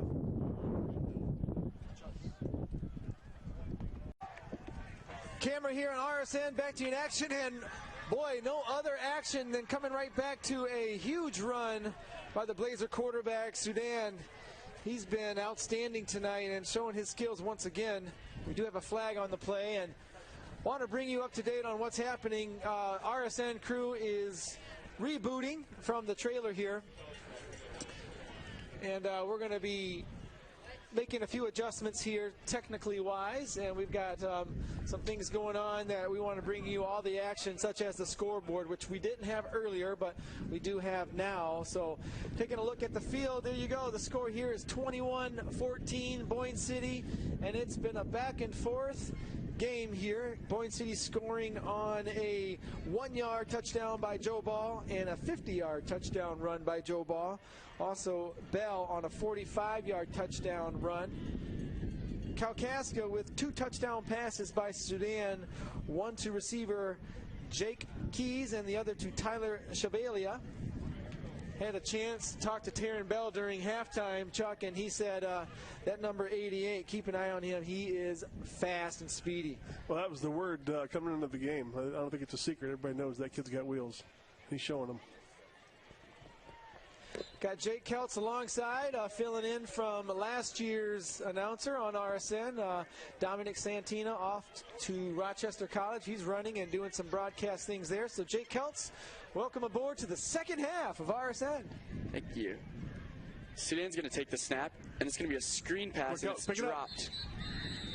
We got to pick that up. And they're calling it an incomplete pass from Sudan. Well, as a defensive player, you always want to pick that up, because if it's a backwards pass, that ball's live. We scoop and score on that. Ooh. Yeah, looking at that replay there, you can see it was close. It was. But it looked like enough where the ref called it a dead play. Brings up second down. Well, I don't know. Sure looked like it to me, but yeah, I'm going to give you a line there where his feet are at, where he throws it right here. That's a backwards line there. A straight line looks like, yep, I lost it. Well, you got Sudan on the run again. Oh. He's got a receiver and connects to number 48. Jake Keys. Jake Keys again. Jake Keltz telling you all about Jake Keys. Check it out here on replay. Chuck's going to draw it up here. I'm trying to see where he came from. That's twice now he's been open out there.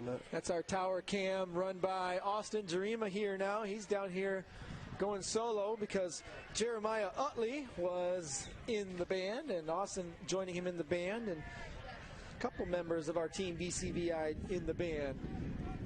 Back in action, and we do have a false start here. The right side of that offensive line definitely moved. Yep. Since we have our graphics on, you can see our scoreboard is back. Those of you that have been tweeting, we apologize. Did not get your tweets on air on the first half, but bring them on in the second half here. Third quarter, fourth quarter, we can broadcast those tweets out to you, give you a shout out right here on air. So get those tweets in to us at RSN. We'd like to put you out there on and let you know what's happening. Tell us where you are and what's going on in your neck of the woods. And Sudan gets a snap. It's going to be a pass. He's scrambling. Ooh, look at that position by Eric Carson. And he tries to find number 39, Brock Reimer. Good defense by Eric Carson. You know, he played a heck of a game last week against Grayling offensively and defensively. Got burnt on that first one, but he's been pretty solid ever since. Eric Carson hauling in all 3 of his touchdown catches this year in one game against Grayling. Having an outstanding defensive showing tonight on that play. Just getting in front of the receiver, almost picked that one off, and here he is again looking at 4 wideouts from Kalkaska. 4th and long here as Sudan takes a snap. He's going to be scrambling. Oh, mercy. And I think that was Jacob Ager. Yeah. Gets him from behind. Hard hit there. Watch Jacob coming in on the blitz. He's got some good blocking. He gets back, but he never stops, and he comes back and makes the play. Well, again, you can credit that defensive backfield. Good coverage. That whole defensive backfield had coverage for a long time, which forced that quarterback to run, which is dangerous because he's a big, strong, tough kid, and he's got wheels, too. And he'll come at you at the outside linebacker spot now on defense. Most of these Kalkaska players starting on the varsity squad from 9th grade and 10th grade years. So a lot of experience here. And look at our first tweet being broadcast to you in the second half. None other than our very own Dominic Santina. Joe Boy has a hard run to gain quite a few yards there. That's a good job. Hey, Dominic Santina, you just got a compliment, Jake Kelch from Dominic Santina, and that says a lot because that guy knew what he was doing. So good job. Thank you. A shout out to Jake Kelch taking over here at the helm as a junior, as did Dominic as a junior 2 years ago. Yeah, Dom was a lot of fun. Wait till you get a few games under your belt here, Jake, and you'll get all wound up like Dom did. It's a good time. Yeah, there you go. That's what I was just thinking of right there. Oh, the famous call from Boyne City. Yeah. Gardner takes a snap, and it goes to Taryn Bell, who's running to the outside. Again, look at that block. We got a flag. They threw a flag on him. Hayden Zimmerman with the tackle there at the end of the play. Look at the tower cam here. Get a great angle. Here's Jacob Ager out here. He's going to reach that guy. I just don't see the hold. They call the hold. That'll bring it back for the Ramblers. Was near the first down marker. Now to make it 2nd and long. 2nd and long for the Ramblers on a holding call penalty. That's a tough Ball call. Placed on the 45-yard line. That's a good block. I'm sorry, 33-yard line. Excuse me. Taryn Bell goes in motion. It's going to be a pass. He's got a pocket. He's got a guy. Gardner finds Taryn Bell, and it's dropped. It was there. He had a pocket, and he had a guy open. That's what you want. Good job by the offensive line. I think Taryn just got spun around. The ball maybe was a little short, but he's got a catch that hits him in the hands. And this third quarter brought to you by Jody Fritchie Agency, Farm Bureau, right out of East Jordan. Hope she's doing well. Former teacher here. Absolutely. Her husband, Aaron Fritchie, here. Walked out at the homecoming. Yes, he did. Celebration here with the student. Gardner's underneath Joels to take the snap. Oh, but it's going to be fumbled. That's bad news. And Kalkaska recovers that football. Blazers ball. And that'll pump up the Blazer stands over there as they just got the call that the offense from Kalkaska will be taking the field. Look at the jump they get here. And looks like Gardner just... He pulled out before, I mean, he just bailed on the snap. He's looking away as the snap comes up. Well, what he's watching, if you see that from our angle here, the official back here was doing the 5 count in the back, so he's trying to get that ball off while line everything up and just lost his attention. So the 5 count Chuck's referring to is the official will start waving his hand. That means we've got 5 more seconds to snap that ball. Then Gardner comes right back and makes the play. Number 20, Tanner Scott, who's going to be stopped. All right, we're going to take it over to our sideline reporter. That's Emma Vondra. She's standing by with homecoming queen, Abby Gardner. What do you have for us, Emma? Hey, first of all, Abby, congratulations on being named the 2016 homecoming queen. How excited are you right now? I'm very excited. I definitely didn't expect it. Any one of those girls would have made a beautiful queen, but yeah, I was definitely really excited. Okay, how cold are you? It's freezing out here. Yeah, it's definitely very freezing. As you can see, I'm not really dressed for the weather, so... Any predictions about the king crowning tomorrow? You know, it will be tough. I'm not really sure, but I guess we'll find out tomorrow. Yes, back to you guys in the trailer. Abby, what a very political answer. We'll find out tomorrow, where Saturday night the homecoming king will be announced at about 8:30, so you want to check that out in the high school auditorium prior to the dance, which begins at 9 o'clock. Well, good job. I'm going to put her on the hook and then let her off. Sudan hands it off to, I believe that is number 5, Mitchell. Number 5, Mitchell, was the one earlier that got him down to the scoring position. And Jacob Aker on that tackle. Spencer Jones did a nice job not attacking the guy's outside shoulder, and he forced that guy back inside into Jacob's arms. Otherwise, we were in trouble on that one. It seems to be getting pretty chippy out here. I saw Spencer Jones have some confrontation with a Blazer. Well, yeah, it was a hard physical play. I mean, but Spencer did a good job and forced it inside, did exactly what he was supposed to do. All right, ref calling an official timeout. We have someone in the parking lot with their car lights on. And right now we are going to bring to you some of our sponsors from tonight's broadcast, starting with Baker College. Baker College is a community-focused private career college who supports students and business in the Boyne City and Charlevoix-Emmett ISD areas through concurrent enrollment, sponsorship, and early middle college programs. Also by WB Builders, proudly building in and for our community by employing locally, purchasing locally, and servicing locally for nearly 20 years. The Jody Fritchie Agency of Farm Bureau Insurance. Things can be tough out there, but it's really comforting to have a Farm Bureau insurance agent looking out for you. Here in Charlevoix County, Farm Bureau Agency Jody Fritchie is committed to protecting our community. Sudan takes the snap. He bobbles it, and he's going to hand it off. Oh my! What a punch in the mouth by Tyler Heinball. Holy smokes, he was like a spring-loaded. Well, that was a UFC right there. Holy moly. Way to go get him, Tyler. Let's check this out. Watch number 20. Chuck's going to dial it up here. He's going to come from over this side right here. Holy smoke. Neck goes back. I haven't seen that since Evander Holyfield and Tyson got in the ring.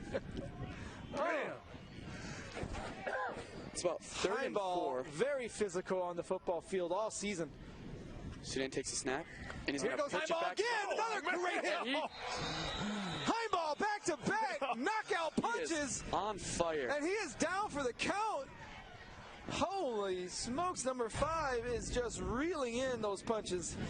Here we go again, Chuck. Well, I don't know if that was by design or not, but they ran right at that guy twice now. And that wasn't the play. That wasn't the play there. That wasn't the play. But they ran right at Heinball twice, and I'm not the smartest guy in the world, but you get hit in the mouth twice like that. And watch Heinball. He's flipping both sides of the field. He's back on the right side here.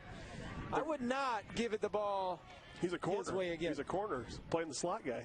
It's going to be a pass. The Ramblers are looking for a defensive stop here. And he's running. It's coming up, coming up. And it's dropped. Rambler ball. 1st and 10 from around the 20-yard line. Pass intended for Hayden Zimmerman. Ball a little high.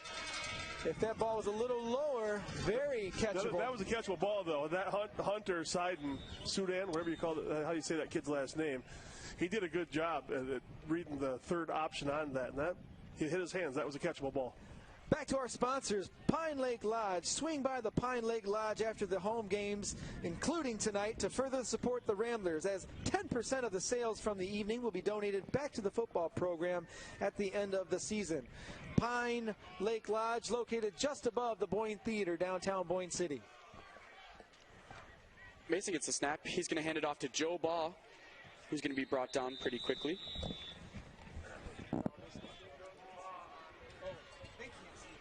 No.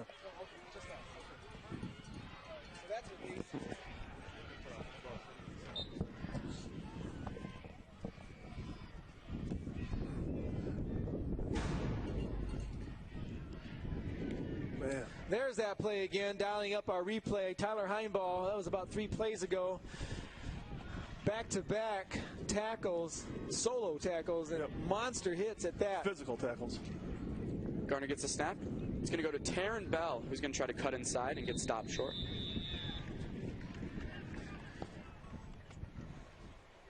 And speaking of homecoming kings, we have last year's homecoming king on standby. He's with Emma Vondra also. We're going to take it over to Emma. Emma, who do you have over there? I am here with Boyne City alum and Michigan State football player Malik Smith. Malik, welcome back. Yeah, it's good to be back. Not much has changed. It's good to be back in the trailer. I just like the little graphic we got on the side now. It's just it's always a great environment out here, and I miss it kind of. I miss it a lot, actually.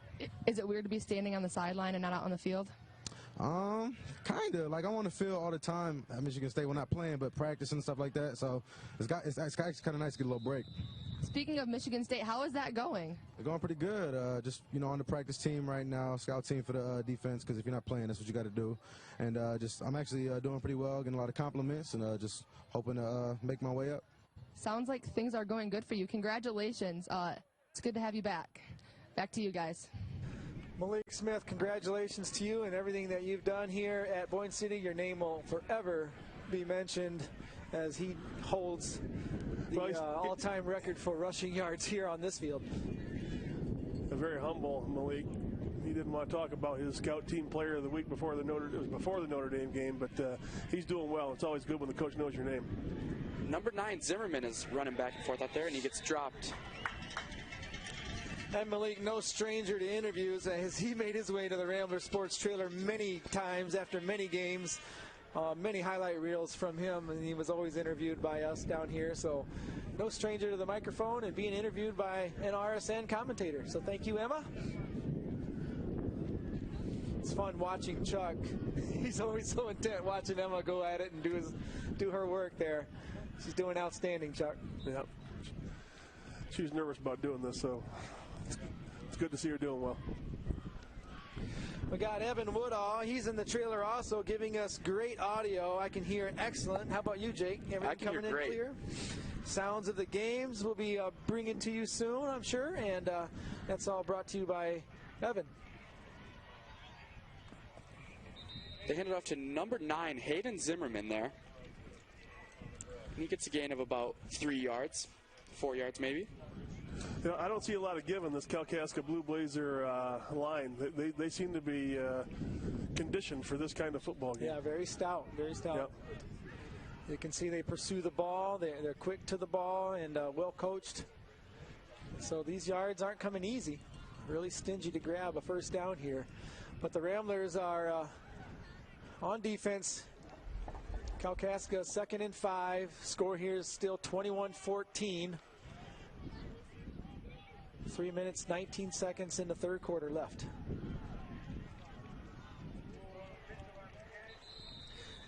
And guys, we could say the same for Boyne City's defense. They're playing a stingy game themselves, not giving up too many big plays. We had one big play that was first play from scrimmage for the Blazers, or second. And other than that big play, Boyne City's defense holding strong themselves. Another big run by their number 5, Nolan Mitchell.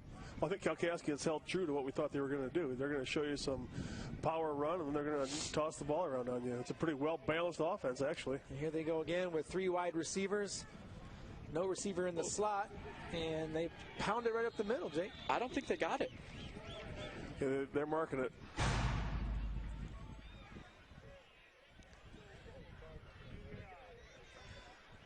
I agree with you, Jake. Oh, they're going to give it to him. Our replay showed, but we'll let the refs on the field make that call, and they call it a first down. So Tyler Heimbaugh up there trying to get our audience into this game. Those officials don't have the advantage that we have of the 14 cameras or whatever many we got poking around here, dialing it in. I'm sure the folks at home will make their judgment calls too, and all the viewers watching, and we hope that you tune in tomorrow and Sunday on MI News 26 as well. Sudan's going to pass. There it is again. He's looking for number 88. Here we go! Ooh. Logan Shulock back on coverage. Nearly intercepted there. That's the play we saw earlier, their second play from scrimmage. That one scored. Who are they throwing to there? That was number 39 this time. That's Brock Reamer. That first time it was their speed guy, Tyler Chavalia. They got a lot of options to go to in a well-balanced attack. They force you to defend the whole field. I will say that I think after that first scoring drive that they had, our defensive backs have played well. Yes, they have. We got Camella Zip out there. She's pumping it up. Go, Camella. She's getting that parabolic ear ready so we can bring you some sounds of the game. He's going to pass it deep to number 5, Mitchell. It's going to be incomplete. Looks like Gardner's and Mitchell's feet got tangled, so no call there. Zimmerman. Yeah, Hayden Zimmerman. Let's take a look at those feet.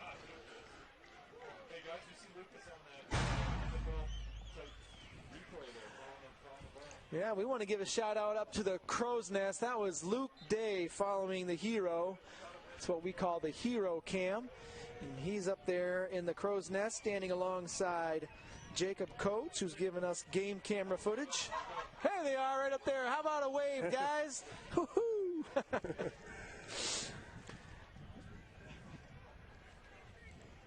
There's a snap, and they're going to be throwing it. And you look for number 39, and I think he got the reception there. Oh, yeah. As you watch Sudan, guys, as he takes the snap, his first couple steps are always backwards as he senses that pressure coming, and he just keeps rolling backwards, and he just gets that ball off somehow. That time, complete pass brings up a 4th down and 1, and we're going to bring you down into the trenches. Camella, we're going to tune it over to you and bring us some sounds of the game.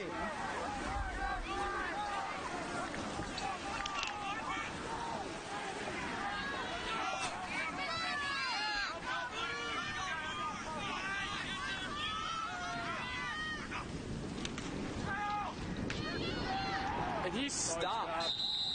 No! First down, no first down from the awesome stop by Jacob Baker. Boom! Well, you got to give Ryan Houts a lot of credit. He filled that on the backside first, slowed him down, and Jacob Baker cleaned it up, but Ryan Houts, he was the first guy there. Houts don't get you, the other one will. Ryan's in the Houts. Houts. Last night, Neil was Hots. Houts. Coach those guys in Pop Warner midget football. A couple of good kids. All right, we're going to take it right back to the sideline where Camella standing by once again for sounds of the game. This time, Boyne City takes over on offense. Turn up. They give us a Taryn ball there. Call that the turf monster out here.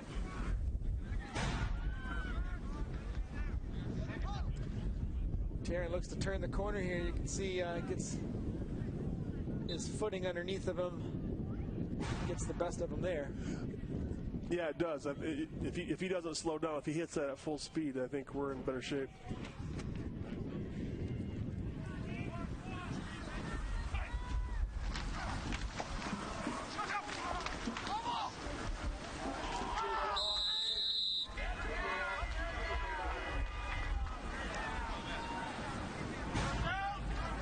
See it, guys, but I could hear it through the sounds of the game. Someone out there on the field saying fumble, fumble, but yeah, Kalkaska's going after the ball, which is probably a good idea.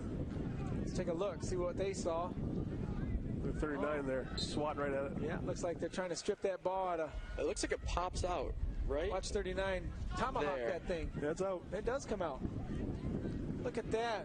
Team BCVI in the house. Oh, that ball does come out. It is a fumble and recovered. Looks like by Trey Matthews. Downfield again. They give it to Joe Ball here. He's going to run up the middle.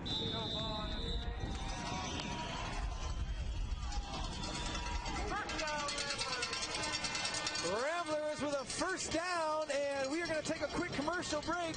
Brought to you by MHSAA. Did you know that at each game, you, the crowd, are evaluated and rated based on your sportsmanship and how well you represent your school? It's not only us getting evaluated on game night, it's you too. Look at that shot there. All the fans, Dominic. How about the parents being louder than the student section for once? We work hard and strive to perform. I hope you do too. We are Michigan High School Athletic Association. Sportsmanship. Sportsmanship. Sportsmanship. Sportsmanship. Make it part of your game. This 26 Sports and RSN presentation is brought to you by Wolverine Power Cooperative and Great Lakes Energy. Your local electric cooperative is looking out for you. And welcome back back to Ramblers Sports Network in partnership tonight with MI News 26. We'd like to give a special thank you to our sponsors, including that third quarter, brought to you by the Jody Fritchie Agency. Call the Jody Fritchie Agency for all your insurance needs: life, home, auto, farm, business, and retirement. We are Farm Bureau Insurance, Michigan's insurance company. So, guys, we're going into the fourth quarter. The score here is 22-14, according to our graphic, but we know the scoreboard here is 21-14. We apologize. 21-14. Boyne City Ramblers lead. 12 minutes spotted on the clock, and the Ramblers driving. Garner's down to take the snap. They're going to hand it off to Joe Ball, who's going to go up the middle. Well, he's right behind the big fella. Jacob Egger is leading through the hole. Again, that's just more power of football. You watch Egger go in motion. He'll cut up right up behind where the guard tackle came from. Just follow that guy. But you go over that right side, when we talk about 265 pounds on the average between the two guys, probably. And out in front of him, Chuck, you got Jacob Robinson. Got another beefcake out there, carving out a path all day long. You got little Joe Ball right behind him, having all kinds of fun tonight. Offensive line's working hard. This game's going to put him near 1,000 yards, folks. He's coming in at 855 Gardner's going to hand it back off to Joe Ball. Nice cut, nice cut. He was quick there. He read that guy coming from the outside, cut it back up. It's fun to watch him, watch his feet work, man. It's impressive. And that'll move the chains for the Ramblers as they pick up another first down. Ball carrier Joe Ball getting another. Fun to watch him mature, too. First down. As a JV guy, he was good, but he's durable. He's really durable right now, and it's fun to watch him mature. Getting a close-up there of Houts there. As Chuck was talking to me, I'm trying to give you my attention, but Houts is in the camera, hogging it up there. Terrence sent motion. They give it back to Joe Ball, who gets stopped at the line. Popcorn. Sounds of the game. Marty Moody.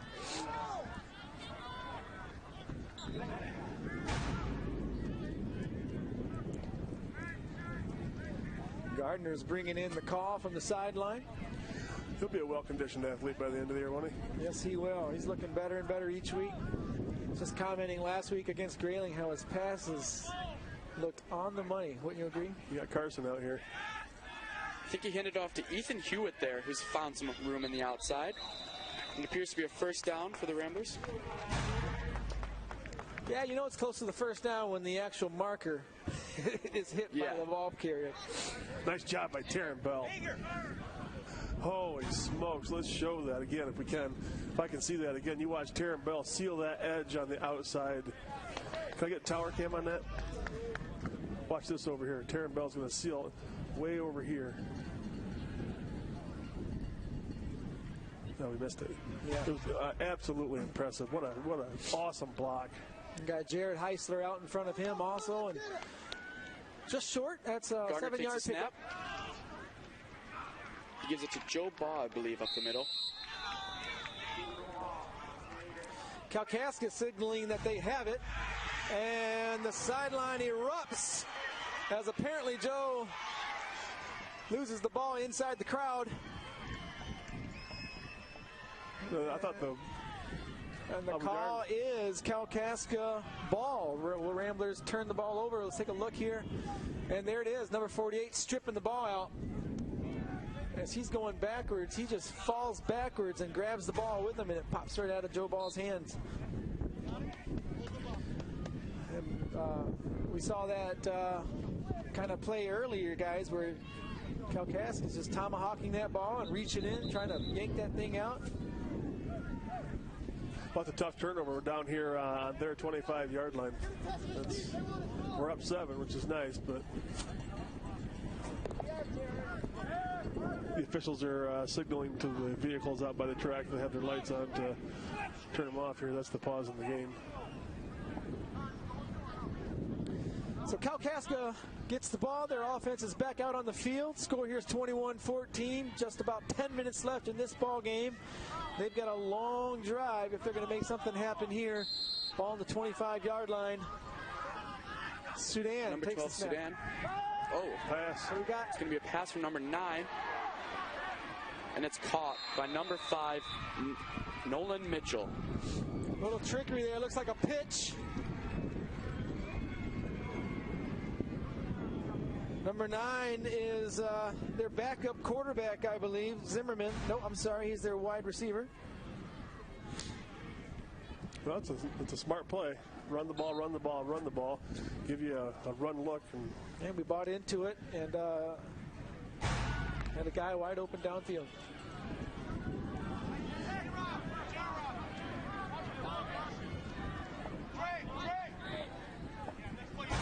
Kalkaska first down ball on the 48-yard line. They give it to number 5, Mitchell. Play. Right. And Juan Wilson stops him behind the line. Take a look at this. Juan, it's easy crawling again. Here he comes again right here. He's going to shoot that gap. Nice. Almost untouched. Gorgeous play. Look at those feet driving. It's like pushing that sled around out there on the practice field.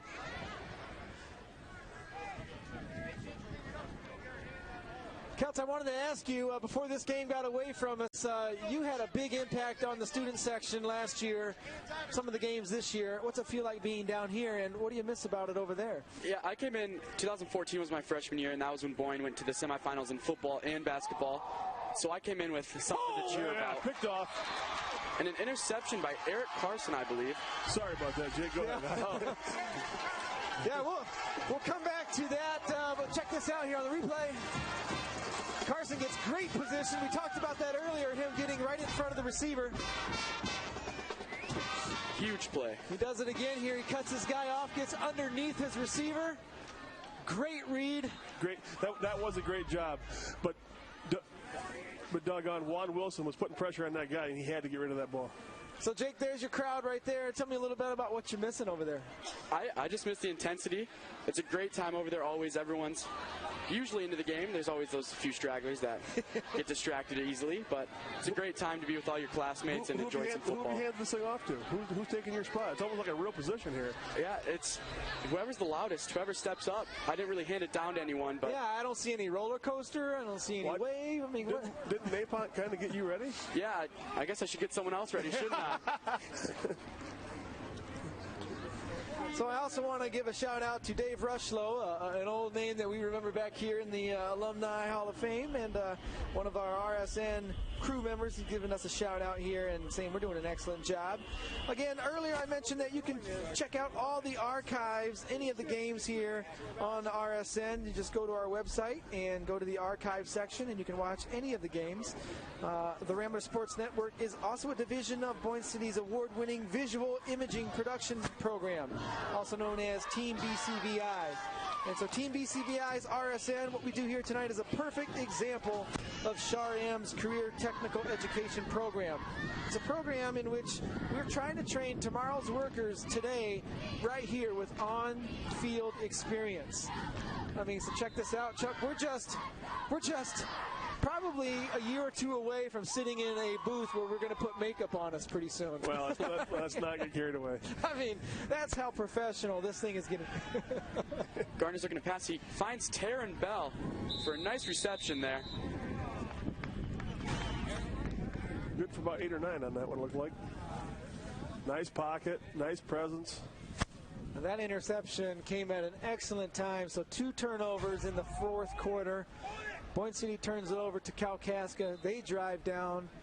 We turn it, get the ball back, and here we go. Let's see if we can put a lid on this game tonight with 8 minutes left. A score here would sure help do that. Gardner takes the snap from Joels. They're going to give it to Joe Ball. Oh, man. And he's going to find room. Man. Nice run by Joe Ball there. It's going to be good for a first down. That was exciting. 25, 30-yard run. Yeah. We got number 10, Jackson Dispro, on his heel. We're going to take a look at this replay from the tower cam here. Joe Ball. New piece of equipment, tower cam. Tower cam, nice to have that. I kind of miss bringing the lift in to you guys. Getting you up in the air. That was a lot of fun. Yeah, we had that angle prior, but it was a little bit more challenging bringing in an entire lift. It's nice to go 30 feet up in the air, though, wasn't it? Yeah, I think some of the kids missed that view, being up there. Not on those rainy nights. No. Ask Mary Anderson about that. Gardner hands it to Taryn. Nice run. Perfect blocking up front. Taryn read the hole perfectly. He's going to cut up right now. Who's this? I missed it. Whoever got out here and kicked him out, that was perfect. Second and short here. The Ramblers are marching down the field. So the fans here certainly welcoming the Jumbotron as they're capturing all the replays that we see also here at the trailer. They're watching here live in the stands. Ooh, fumble again. Another turnover here in the fourth quarter. That one created by a huge tackle in the back on Logan Shulock there. Watch this tackle coming from behind. Number 39 pops the ball out from the backside. That is Brock Reamer. 39's a ball hawk. He's everywhere going after that ball tonight. Kid's a good football Got his player. shoulder in. Look at heads on the right placement. Driving, and that ball comes out. A heads-up play by, didn't get a number on that, but we do have a player down.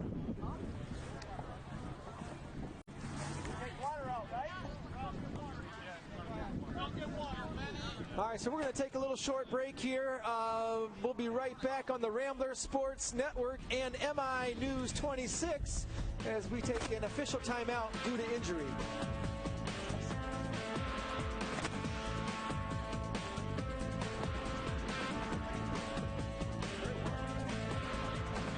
Join the race to fight brain disease at the Boyne City Triathlon on Sunday morning before Labor Day. Athletes can compete in a sprint distance duathlon or sprint and Olympic distance triathlons. Come race at an amazing venue, receive great swag, large cash prizes, and help raise funds for neurological research at the Mayo Clinic. For more information and registration, visit BoyneCityTriathlon.com. Sponsored by Boyne USA, Dr. Danny Sports Dental Clinics, and Live Boyne. Why do I like to live Boyne?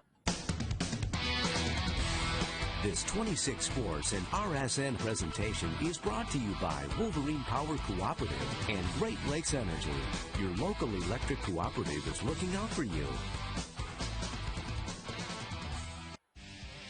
Welcome back, folks, to the Ramblers Sports Network and MI News 26 in partnership together, where the Ramblers lead 21-14. Kalkaska Blazers 5-0 start in jeopardy, but back-to-back turnovers. Kalkaska has the ball again here in the fourth quarter.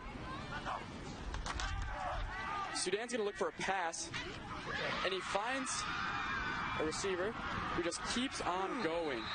Oh, Tough run. Little drag route underneath, and Sudan hits his receiver in stride. He's able to pick up a first down and more. Watch this again.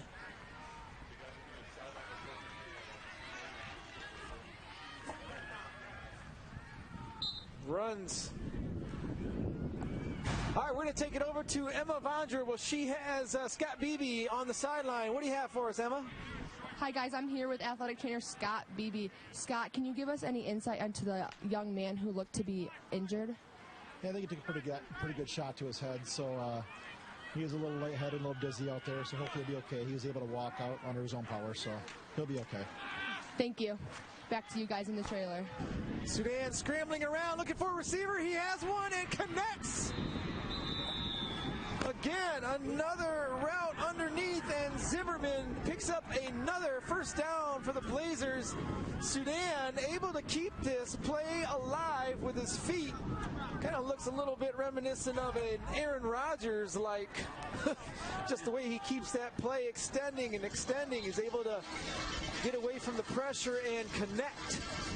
And Blazers looking really good on this drive, guys. Yeah, they've gone from their own 25 down to our 27 in short time frame here. Sudan takes a snap. They're going to hand it to number 20, Tanner Scott. Will be brought down after about 5 yards. Blazers offense keeping it honest with a good mix of pass and run. That time a run to the left side. Makes it second down and about 7 yards to go. Time is ticking down underneath 6 minutes. Kalkaska would like nothing more than to score here. as their 5-0 season is right now 7 points away from making it 5-1. But let's see what they do here, guys, on this next few plays. Sudan gets a snap. Oh, and it bounced off the helmet. And it's intercepted by Mason Gardner. What a play. Wow. You don't see that very often. That's literally heads-up football there. That's fortuitous football right there. That is 4 turnovers, guys, in the last 3 minutes on either side of the team, 2 apiece. What a play.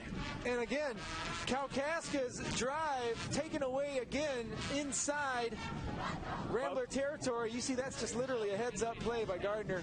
Bounced off Logan Shulock's helmet, looked like. And that could not have come at a better time for the Ramblers. That's just good fortune for us. Now what do we do with it? Mason Gardner, our quarterback, also safety, picks that off. Earlier it was Eric Carson with an interception. Gardner's going to give it to Joe Ball, who's going to be stopped behind the line.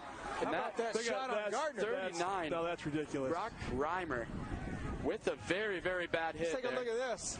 Mason Gardner gives the ball. Watch this over here. See the ball goes away. Watch that right there. And boom. That is definitely unnecessary roughness. Right in front of the official's eyes. The only way he can hit him is if he thinks he has the ball. And there's no way he thought that he had the ball. That's a big hit on Mason. Hopefully he'll pop back from it. You guys see 48's back in the game now. When he made that big catch and he ran it for a few yards, he was on his knees over here on the sideline for a while. He's back in the game now. He's back. Good observation, Chuck. And the Ramblers. Gardner takes a snap. Oh, they're going to give it to Joe Ball. Nothing going there. I think they figured out that kid can run the ball. And they're stacking that middle and showing some great defense there. So we've got about 4 minutes and 20 seconds left in this game. Ramblers lead 21-14. We're going to see what the call that Mason brings in on a 3rd down and 13. We got a long play here. He's counting. We got the 5 count.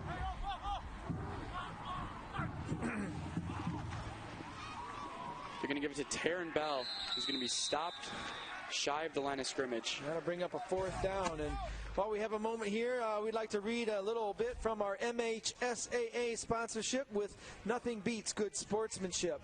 A great game in sports is when your team puts it all together, but it's not just how you execute as an athlete, it's how you execute as a person. It's showing good reflexes and it's showing good respect, showing confidence and character. It's showing skillfulness and sportsmanship. Now that's a great game because nothing beats good sportsmanship. A message from the Michigan High School Athletic Association promoting the value and values of educational excellence. Gardner punted from the end zone there. And Ethan Hewitt's going to pick it up. And the Blazers will take over at the midfield. Decent punt going into the wind. Pinned back in the end zone. That's a good job by Mason. All right, we're going to wait. The Kalkaska Blazers will take over on offense, but right now we're going to take it away for a quick commercial break. You're watching the Rambler Sports Network in partnership with MI News 26. Why do I like to live Boyne? Why do I like to live Boyne? Why am I proud to live Boyne? Why I like to live Boyne? I like to live Boyne because not a weekend passes in the summer without something new and exciting happening in our downtown. From Pooch Fest to Mountain Mayhem, Boyne Thunder to Boyne City Triathlon, to the simply amazing Boyne City 4th of July. I never want to be anywhere else. My name is Rainey McCune. I run cross country, play basketball, and softball here at Boyne City High School.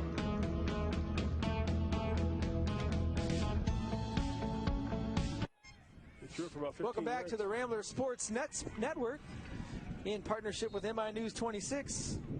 On that last play, Sudan threw it to Hayden Zimmerman for a 15-yard gain. Yeah. He's been chasing the backside by Jacob Egger and rolled to his right and threw a good pass. They're going to give it to number 20, Tanner Scott, who's going to get about 7 yards. And very critical here, guys, is watching that clock as the Blue Blazers are moving downfield. Got to play out a couple scenarios here. Obviously, they're going to be a little gun-shy, I would imagine, with 2 interceptions back-to-back on both drives. But not hesitant to throw the ball with the gunslinger of that kid, Sudan. Putting on quite a show tonight for us. Not afraid to throw, not afraid to outrun the pressure. But the clock is winding to 2 minutes and 12 seconds. It's going to be a pass here. Screen. Oh, and he looks for number 5, Nolan Mitchell, and doesn't complete the... Look at the pressure where it's coming from. Chuck's going to draw it up for you on our screen. You got these guys on the same sides over here. You get both these guys are going to shoot this. Didn't miss it, shoot that gap. Probably a little earlier than he wanted to, as the pressure that Chuck just drew up coming in right at him. Coming from both A and B gaps. It's going to be a pass play Look here. at the time he's got. Oh, and they call it incomplete. Nice job by Carson. Carson playing his guy extremely well tonight. Carson's one heck of a D-back. He is. He's playing well, and he played that right till the end. Get the ball to pop out of there. Big play by Carson, number 21. It is now 4th down and 6. Extremely critical play for the Blazers. Their 5-0 season right now comes to this play. 6 wins, folks, puts them into the playoffs. The Ramblers looking to spoil that. Probably the biggest play of the game. Number 12, Sudan, is going to throw the ball. Screen. And there it is, and beautiful stop. Jacob Hager. Beautifully read by none other than Jacob Hager.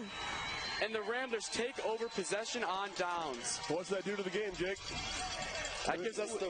It gives us the ball. They got 1:52. I don't know how many timeouts they have left, but we run that clock out. That's a big win if we can manage to do that.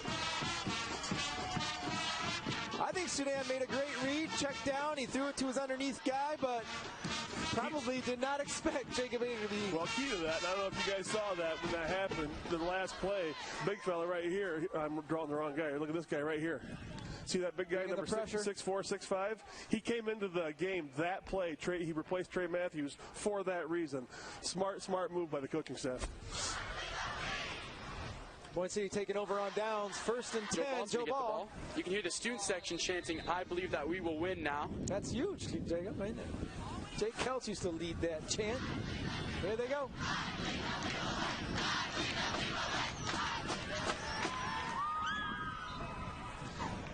Oh, the broadcast of today's game is a copyrighted presentation of the Michigan High School Athletic Association, Ramblers Sports Network, and Boyne City High School. No reproduction, retransmission, or other distribution of the descriptions or accounts of this game may take place without the express written consent of the MHSAA and Boyne City High School. They're not buying the wideouts here. And Garner's going to give it to Joe Baugh here. Yeah, you read it well, Chuck, because they got guys on the wideout, but that middle of the defense is still stacked up against, waiting for who? Yeah, Joe Baugh. Yeah, Joe Baugh, and doing just that. They weren't buying that. You couldn't have gave them that. So that's 3rd down and 7 for the Ramblers. And this will be a critical play for them as well, as there is 1:07 left on the clock.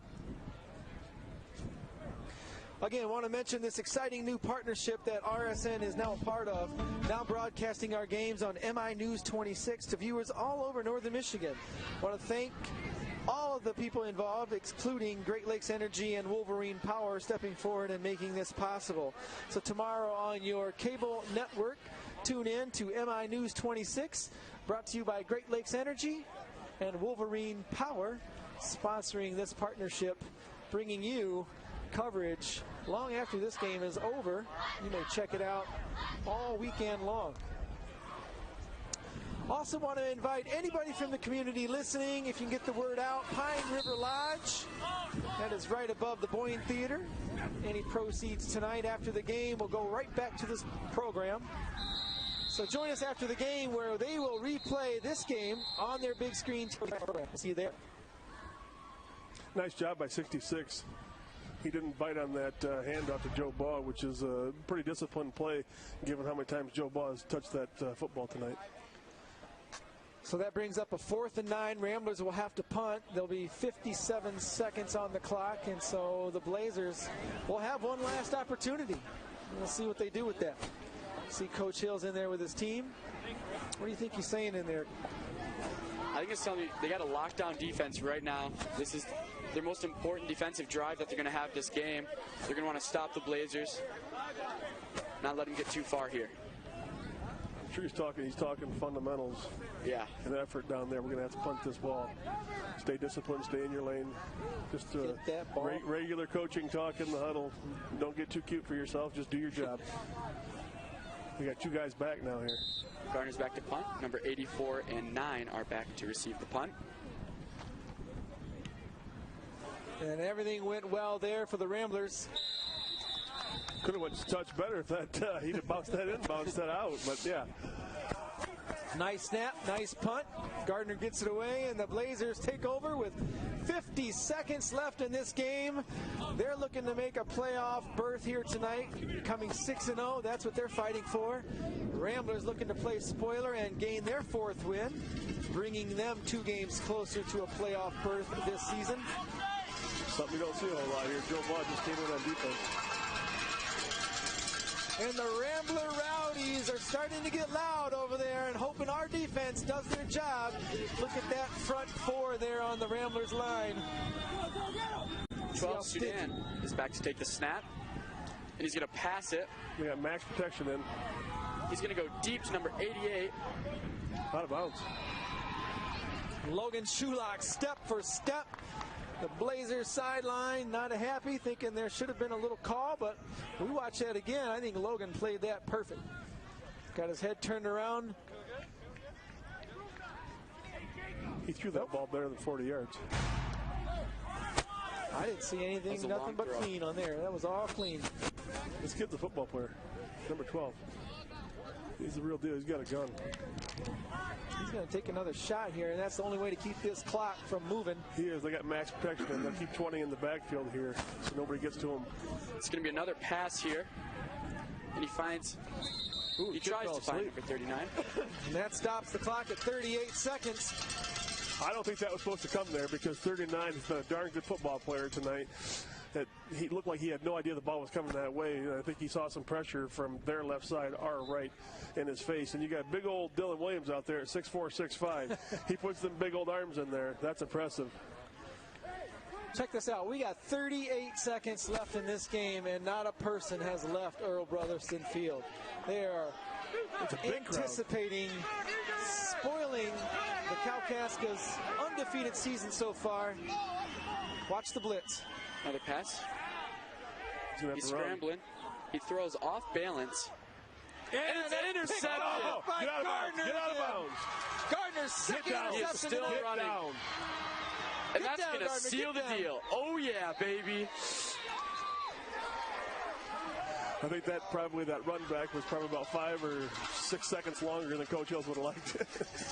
That number 12, though, again, just buying time, stepping up inside the pocket, making something happen, just overthrows his receiver here, and Mason Gardner picks this off.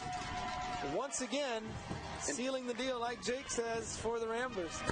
Boyne City will spoil the Kalkaska Blazers. 5-0 start here. They're going to be 5-1 after tonight, and Boyne City is victorious on homecoming night. That's the way you want it, right? All the towns come. Best formation in football right here, Ed. Yeah, here it comes. Here it comes. Don't hold your breath, because not much is going to happen except that. The victory formation. And another side note, the RSN broadcast is undefeated. Wanted to mention that every time we broadcast here with the RSN crew, this team seems to win here on Earl Brotherston Field. So, it wasn't score now, 21-14, 13 seconds left. It's not by accident tonight. This is a hard-fought football game, and the Kalkaska Blazers are a good football team. They came in here to our field, and I guess gave us a well-balanced attack in the air. Defensively, they smacked. They went after the ball. They caused turnovers. They got turnovers. Just an old-fashioned old-fashioned football game, Jake. Both teams came to play, and Boyne City ended up on top. You got to snap the ball one more time to seal the deal here in the victory formation.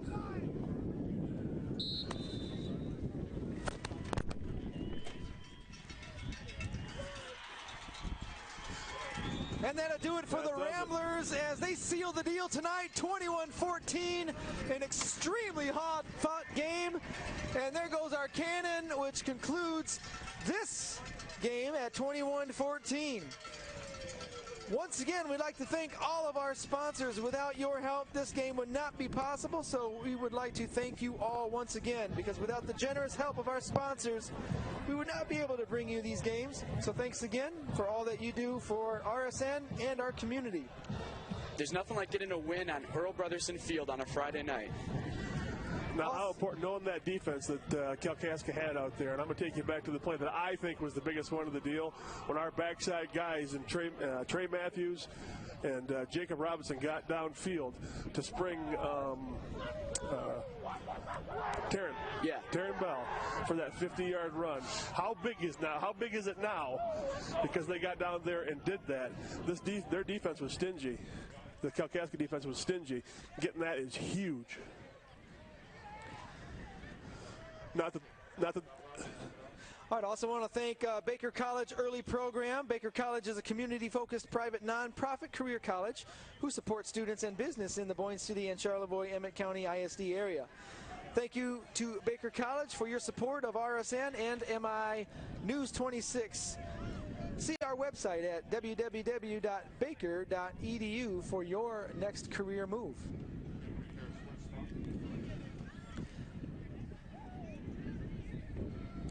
We're going to be right back for some after-game interviews, but right now let's stay tuned for a message from our sponsor, Baker College.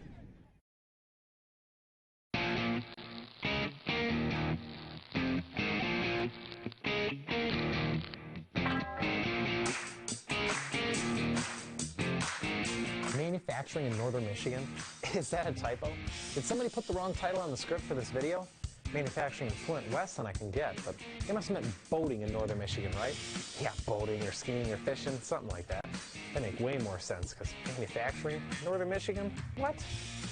These are all questions that you probably have found yourself asking. The reality is, manufacturing is quite alive in northern Michigan. Every day, manufacturing is happening in buildings all around us. My job is going to be to take you inside these buildings, so expect some noise. Show you what they look like, what they make, and to show you just how alive and well our manufacturing industry indeed is. I should probably introduce myself. My name is David Rushlow, and I'll be your tour guide for the next 3 minutes. Check that, 2.5. We don't have a lot of time, so let's get going. Did you know that manufacturing continues to be the economic driver in the United States? It's what we do. No better example of this than where I'm standing right now. Places like ACAT and Charlevoix, who fill this very floor with highly trained workers that make extremely technical car parts for race cars, such as the Bonneville Land Speed Record cars and the Ford Cobra Jet. Or in places like here in Precision Edge in Boyne City, who design and manufacture the tools that surgeons use for hip and knee replacements. Yeah, that's right, hip and knee surgeries. Yikes. As you can plainly see, these places probably don't match the same old school image of manufacturing. They are very high tech, super clean, and great environments to work in. Nearly 12 million Americans are gainfully employed in very similar surroundings just like this across the country. The demand for these jobs is right here, and it's only going to increase. So how do you get the skills for these high-paying positions? The answer to that is a lot closer than you probably realize. Thanks, David. I can take it from here. You're right on the money, Rushlow. The answer is indeed a lot closer than you may realize. Thanks to key partnerships forged between the Charlevoix-Emmett Intermediate School District and Baker College, you enroll in an early college program. Early college programs can range from anything, from health occupations to welding, to the advanced manufacturing and CNC field, just as you were talking about, David. I should probably introduce myself. My name is Emma Vondra, and I am speaking from experience, as I am currently enrolled in classes through Baker College that could also lead to a 2-year associate's. It's the 21st century, and times are changing, and our education systems have to change with them. By enrolling in an early college program, in addition to my traditional high school core classes like math, English, and science, I take occupational classes specific to my program as a high school upperclassman. I will walk across the stage with my high school graduating class, but I won't get my degree quite yet. Why, you ask? Well, because I will be going down to Baker College for the year after high school, where I will specialize in my field. And after one short year, I will walk away not only with my high school diploma, but an associate's degree from Baker College. Who pays for all this? Well, parents, listen close, because this part you will really like. Not you. Yep, you heard right, tuition covered, and I walk with an associate's degree in only 1 year past my high school graduation. And best of all, I have the training, degree, and skills in fields that are desperate for talent in Northern Michigan. A job. That is the ultimate goal, right? Thanks, David, for setting the scene and allowing me to inform people about the doors these new early college programs that Shoreham ISD and Baker College are opening for people like you and I. Wow. Times, they are changing. I'm sure glad our schools are providing options that change with them. Well, welcome back to the Ramblers Sports Network, where we are doing post-game interviews. I'm Roger Coates, standing alongside Joe Ball, number 5, scoring 2 touchdowns tonight. Would like to ask Joe a little bit about what was it like down in the trenches, Joe, against this stingy Kalkaska defense? Oh, they were fast. They were like last week for Australia. Their D-line was fast. Their backers were fast. They were hitting hard. They were coming after the ball. I mean, they were just a quick team. You know, it was hard to find holes, but we made a way. Yeah, we knew coming in Kalkaska's defense very, very tough, and you saw that tonight. They were going after the ball. They were going after you. They had your number. Yeah. You were able to punch in a 1-yard touchdown down at the goal line there. We're going to cue up now the 50-yard run that you had coming this way. Talk about that as we replay this 50-yard touchdown run right back for you guys, Boyne City fans. Check this out. Joe Ball. I was singing in here in the trailer, Joe. I was singing Ball with the Ball, you know. Remember that song? Ball with the Ball. Yeah, I heard that last year. All right, here we go. Joe's replay 50. This is the 1-yard play. Watch this again. You'll see Joe get this. Oh, yeah, I saw that hole right in, and I thought you had me. But what you did on that play.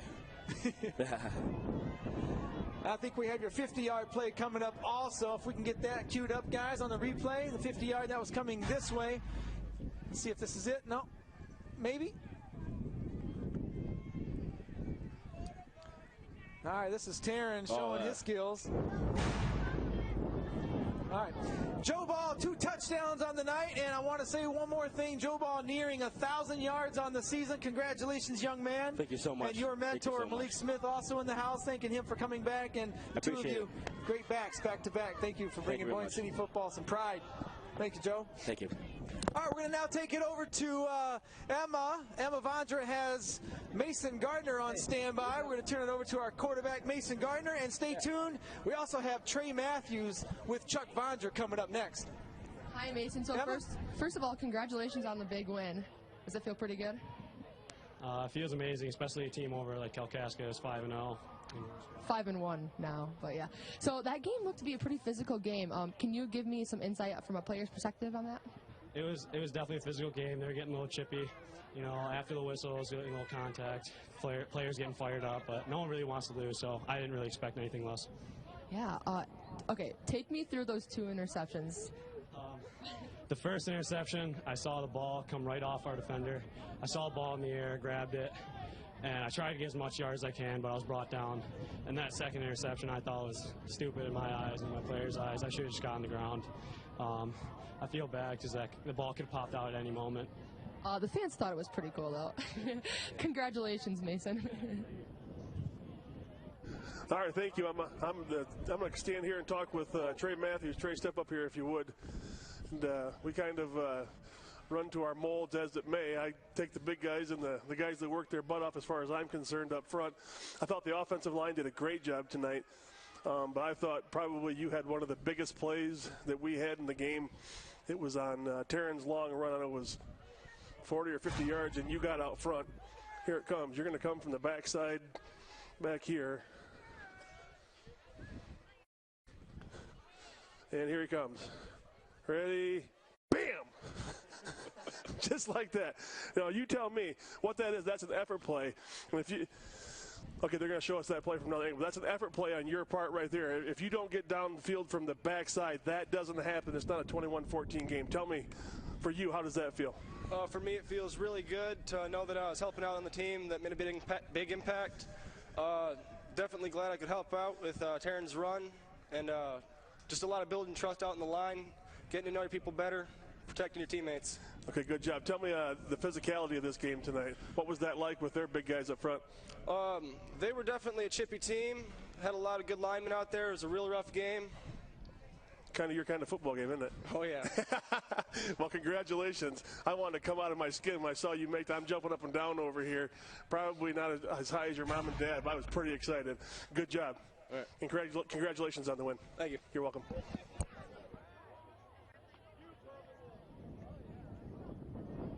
And we'll get Roger back in here in a second. He's out PRing with Trey's mom and dad, it looked like. Again, Boyne City fans, we want to announce this publicly down at the Pine Lake Lodge. You can go down. It's just right above the Boyne City Theater downtown at 220 Lake Street. Join us down there at Pine Lake Lodge. You can go down and enjoy the game all over again from the RSN crew and the broadcast team, and check it out. All proceeds that you spend there, 10% of it comes right back to the Boyne City football program. So thanks again for watching RSN. My name's Roger Coates alongside Chuck Vondra and Jake Keltz, and we'll see you next time on RSN. Thank you.